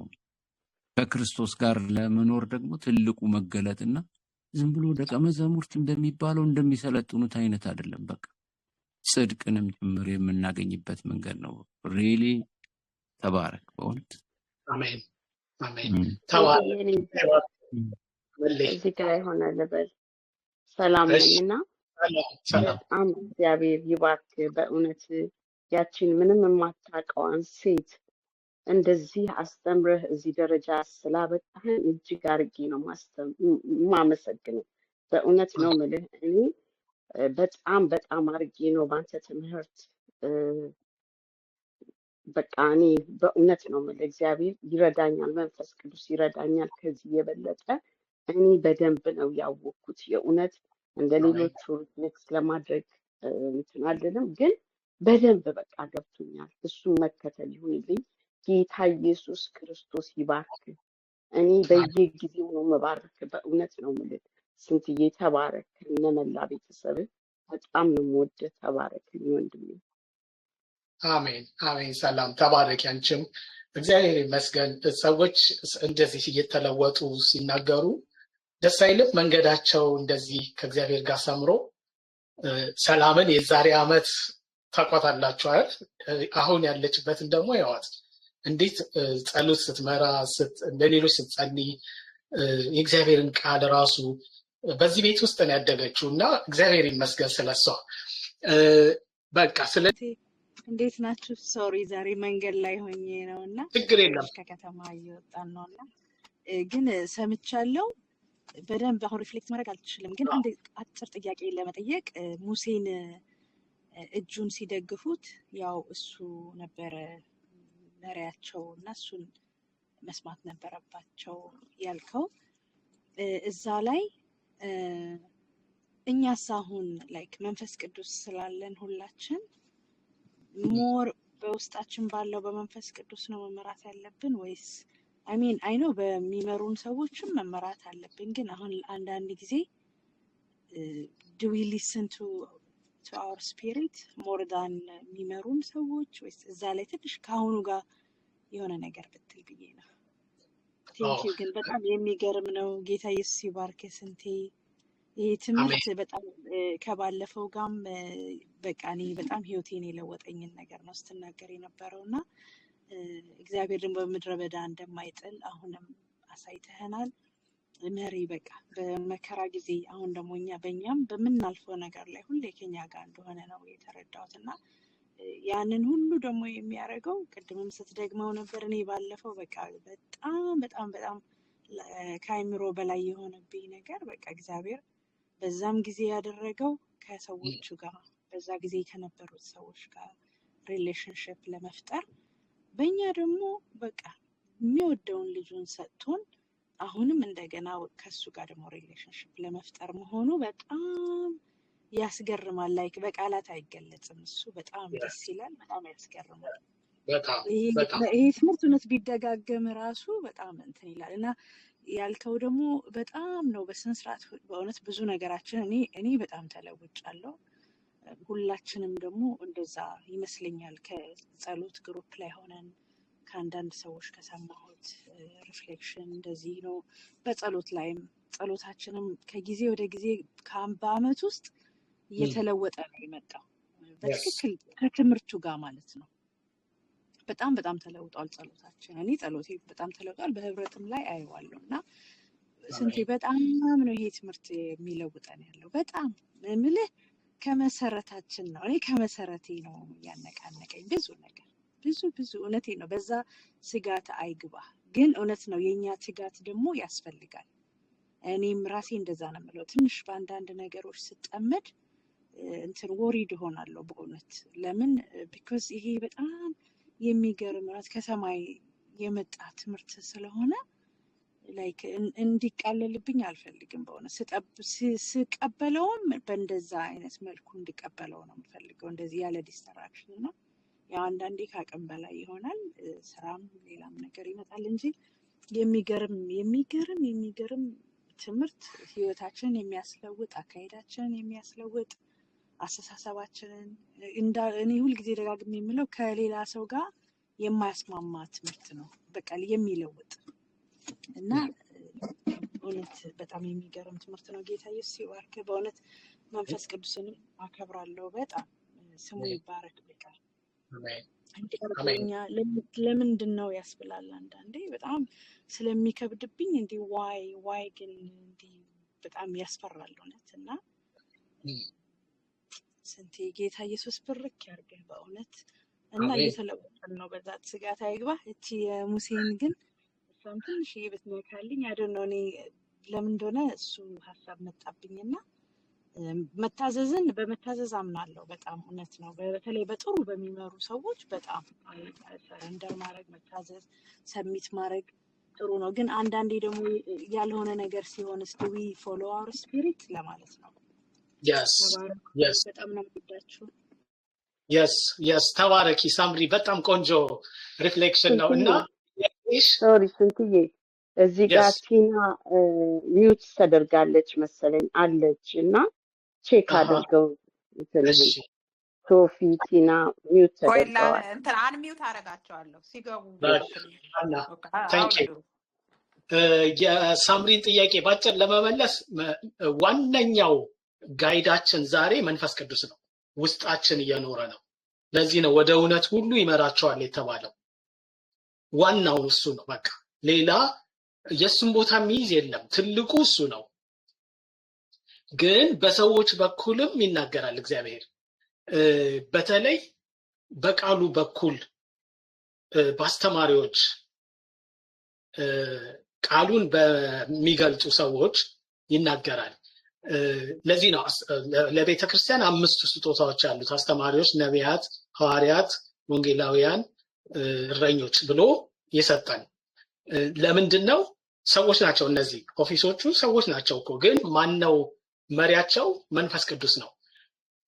አንዳችን ከአንዳችን ጋር ህብረት እንዲኖረን የህብረትም አምላክ ስለሆነ ለአካሉ እንደፈለገ ጸጋን ስለሚያከፋፍል ኢንዳይሬክትሊ ማን እየመራን ነው? በሌላ አባባል መንፈስ ቅዱስ እየመራን ነው። ግን እኛ ፕራክቲካሊ እንዴት ነው ማድረግ ያለብን ለሚለው መንፈስ ቅዱስ አንደኛ ነው። ውስጣችን አለ፣ የማያሻማ ድምፅ አለ፣ በፊሊንጋችን የሚናገር ማለት ነው። ፊሊንግ እኮ ልትክዱት አትችሉም። ሀሳብ ሊሳሳት ይችላል። ፊሊንግ እንዴት ይሳሳታል? ውስጥ ያለ ሴንስ እንዴት ይሳሳታል? በሱ ታውቁታላችሁ። ሲከብዳችሁ እንዲህ ይናገራል። ብቻ መንገድ አለው፣ እሱ ይችልበታል። እና ሆሊ ስፒሪት አንደኛ ነው፣ መንፈስ ቅዱስ። ከዛ መጽሐፍ ቅዱስ። ለምን መንፈስ ቅዱስ ያለ መንፈስ ቅዱስ መጽሐፍ ቅዱስ ትክክለኛ መሪ አይሆንም። መጽሐፍ ቅዱስ ፊደል ነው የሚሆነው መንፈስ ቅዱስ ከሌለበት።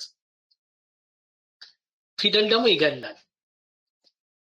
ስለዚህ መንፈሱን የምታገኙት በመንፈስ ቅዱስ ስታነቡት ነው መጽሐፍ ቅዱስን።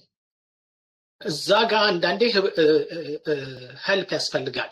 ለዚህ ነው ዋይዝ ካውንስል፣ ይሄ የዮታር ምክር።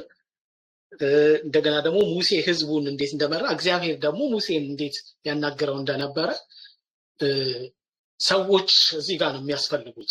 ከወረዳችሁ በኋላ ታች ማለት ነው። እናንተ በመንፈስ ቅዱስ በደንብ በዚህ ስልጠና ውስጥ ገብታችሁ ከመንፈስ ቅዱስ መስማት ስትችሉ ከዲስትራክሽኑ፣ ከዓለም፣ ከኃጢአት፣ ከተለያየ ነገር ውስጥ ተነጥቃችሁ ማለት ነው። መንፈስ ቅዱስ በእናንተ ውስጥ መስራት ሲችል ሳይከለከል እናንተ ለሌሎች ሄልፕ ትሆናላችሁ ማለት ነው። ሌሎች ደግሞ ወደ እናንተ ወዳላችሁበት እንዲመጡ ሰዎች ሁሉ ያስፈልጋሉ። ግን የዋነኛውን የመንፈስ ቅዱስን ቦታ አይወስዱም ነው መልሴ። ሰዎችን አንከተልም ከመንፈስ ቅዱስ በላይ። በመንፈስ ቅዱስ ስር ግን ሰዎችን እየመረመርን እንከተላቸዋለን። መንፈስ ስላለን ውስጣችን እናንተ ማንም ሊያስተምራችሁ አይገባም። ቅባቱ ራሱ ያስተምራችኋል ያለው እኮ አትማሩ ማለት ሳይሆን አስተማሪም ሰጥቷላ። ግን ምን አለ? ኮምፓስ አላችሁ ማለት ነው። ሌሎች ሲስቱ ስተዋል የሚል ኮምፓስ አለ፣ ባታውቁትም እንኳን ትምህርቱ። አሁን እኔ ሳስተምር ይሄንን ትምህርቶች ውስጣችሁ ያለው ኮምፓስ ይነግራችኋል። እሱም መንፈስ ቅዱስ ነው። ምን እንደሚላችሁ ታውቃላችሁ? ይሄ የእግዚአብሔር መንገድ ነው እያላችሁ ነው እንጂ ካለዛ እኮ አትመጡም በሚቀጥለው ሳምንት። ካለዛ እኮ ውስጣችሁ እኮ ይከብዳችኋል፣ ትተውታላችሁ። ግን አንድ ነገር አለ፣ እግዚአብሔር እየመራን ነው የምትሉት ለምንድን ነው? ትምህርቱን ያው ሳትሰሙ ማለት ነው። ስትሰሙት እናንተ ጋር እኮ ፍርዱ ያለው ምን እያላችሁ ነው? ይሄኛው የሚለውጠኝ ነው፣ ከእግዚአብሔርም ነው፣ ከቃሉም ነው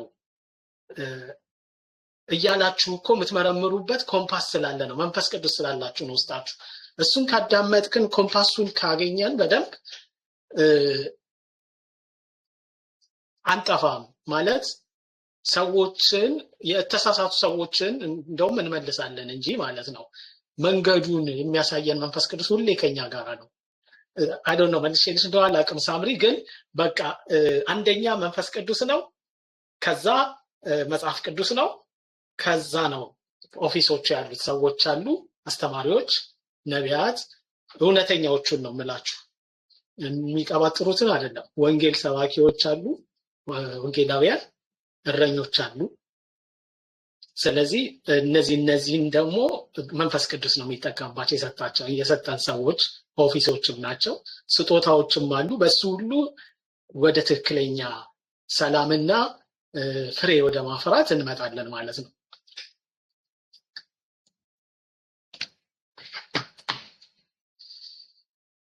አባቱ ይህንን እድል ስለሰጠን እናመሰግናለን። በእውነት አሜን እኛ ቃልን ለመስማት ብቻ ሳይሆን አባቶ የቃልህን ብርሃን ስላሳየህን እናመሰግንሃለን። መንፈሳዊ ዓይናችንን የሚከፍት ቃልህን ስለሰጠን እንባርካለን። አባባ መንፈስ ቅዱስ ሆይ አንተ ብቻ ቃልህን ወደ መንፈሳዊ ሕይወት የምትቀይር ነህ። ስለዚህ ቃልህን ስላበራሃልን እንባርካለን። መጽሐፍ ሲናገር በእውነት ኤፌሶን 1 ላይ ቁጥር 17 ሲናገር የክብር አባት የሆነው ይላል የጌታችን የኢየሱስ ክርስቶስ አምላክ ይበልጥ እንድታውቁት ነው የሚለው። የጥበብና የመገለጥን መንፈስ እንዲሰጣችሁ ያለማቋረጥ ለምናለሁ እንዳለው ስሙ የተባረከ ይሁን። በእውነት ለአእምሮ ብቻ ሳይሆን የመንፈስ መረዳት ስለሰጠን ስምህ ከፍ ይበል። ቃልህን አባባ እንደ ሰው ንግግር ብቻ ሳንይዝ እንደ ሕይወት መርህ እንድንቀበል ስላደረከን ተባረክ ጌታ ሆይ። የልብ መከፈትና የመንፈስ መብራትን ስጠን የኔ ጌታ። ንጉሳችን አንተ ነህ። መንፈስ ቅዱስ ሆይ ቃሉን በውጭ ስሜት ብቻ እንዳንቀበል አንተ አድርገን። አሁንም በቃል ውስጥ ያለውን ሕይወት አሳየን። እኛ ልጆችህ እንሰማለን። አንተ ተናገር ጌታ ኢየሱስ ሆይ። አሁንም መጽሐፉ ሲናገር መንፈስ ሕይወትን ይሰጣል፣ ሥጋ ግን ምንም አይጠቅምም። እኔ ነገርካችሁ ቃል መንፈስም ነው ሕይወትም ነው ብለሃል። በእውነት ቃልህ መንፈስ ነው ጌታ ሆይ፣ ሕይወትም ነው። እንወድሃለን፣ እናከብርሃለን። በኢየሱስ ክርስቶስም የምንሰማው ቃል አሁንም ከዚህም በኋላ በአእምሮ ብቻ እንዳይሆን አሁንም በመንፈስ ውስጥ እንዲበራልን አንተ አድርግ። በዚሁ ትምህርታችን ውስጥ ሕይወትን አሳየን የኔ ጌታ። የደከመ ልብ ይንቀሳቀስ፣ የተዘጋ አእምሮ ይከፈት፣ የቀዘቀዘ መንፈስን አንተ አቀጣጥል የኔ ጌታ። መንፈስ ቅዱስ ሆይ በቃል ውስጥ የተደበቀውን ራእይ አሳየን። የጥልቀት እውነትን ክፈትልን። ከሰው አስተሳሰብ በላይ አሳየን የኔ ጌታ። ጌታ ሆይ ቃልህን የሚያስተምረው ወንድማችንን ስንቴ በእውነት ኃይልህን አፍስስበት በጌታ በኢየሱስ ክርስቶስም። አሁንም የሚናገረው ቃል በመንፈስ ቅዱስ ኃይል የተሞላ ይሁን። እኛም በመስማት ብቻ ሳይሆን በሕይወት መለወጥ ውስጥ አስገባን። በእውነት እዚህ ቦታ ላይ የሚሰሙ ልቦች እንዲቀየሩ አድርግ ጌታ ሆይ። በጌታ በኢየሱስ ክርስቶስም በእውነት እናውጃለን። በእውነት ቃልህ ወደ መገለጥ ይቀይረን። ልቦቻችን ይከፈቱ። መንፈሳዊ እውርነት ይወገድ። ብርሃን ይብራልን። በእውነት ሕይወታችን ይለወጥ በጌታ በኢየሱስ ክርስቶስም። በእውነት በዚህ ክፍለ ጊዜ የቃል ማስተማር ብቻ ሳይሆን የመንፈስ መገለጥ በእውነት ክፍለ ጊዜ በመሆኑ አባባ አንተ ተባረክልኝ። ሁላችሁም ተባረኩ በጌታ በኢየሱስ ስም አሜን። ሰይ ተባረክ መልዬ ተባረክ ተባረክ መልዬ ተባረክ።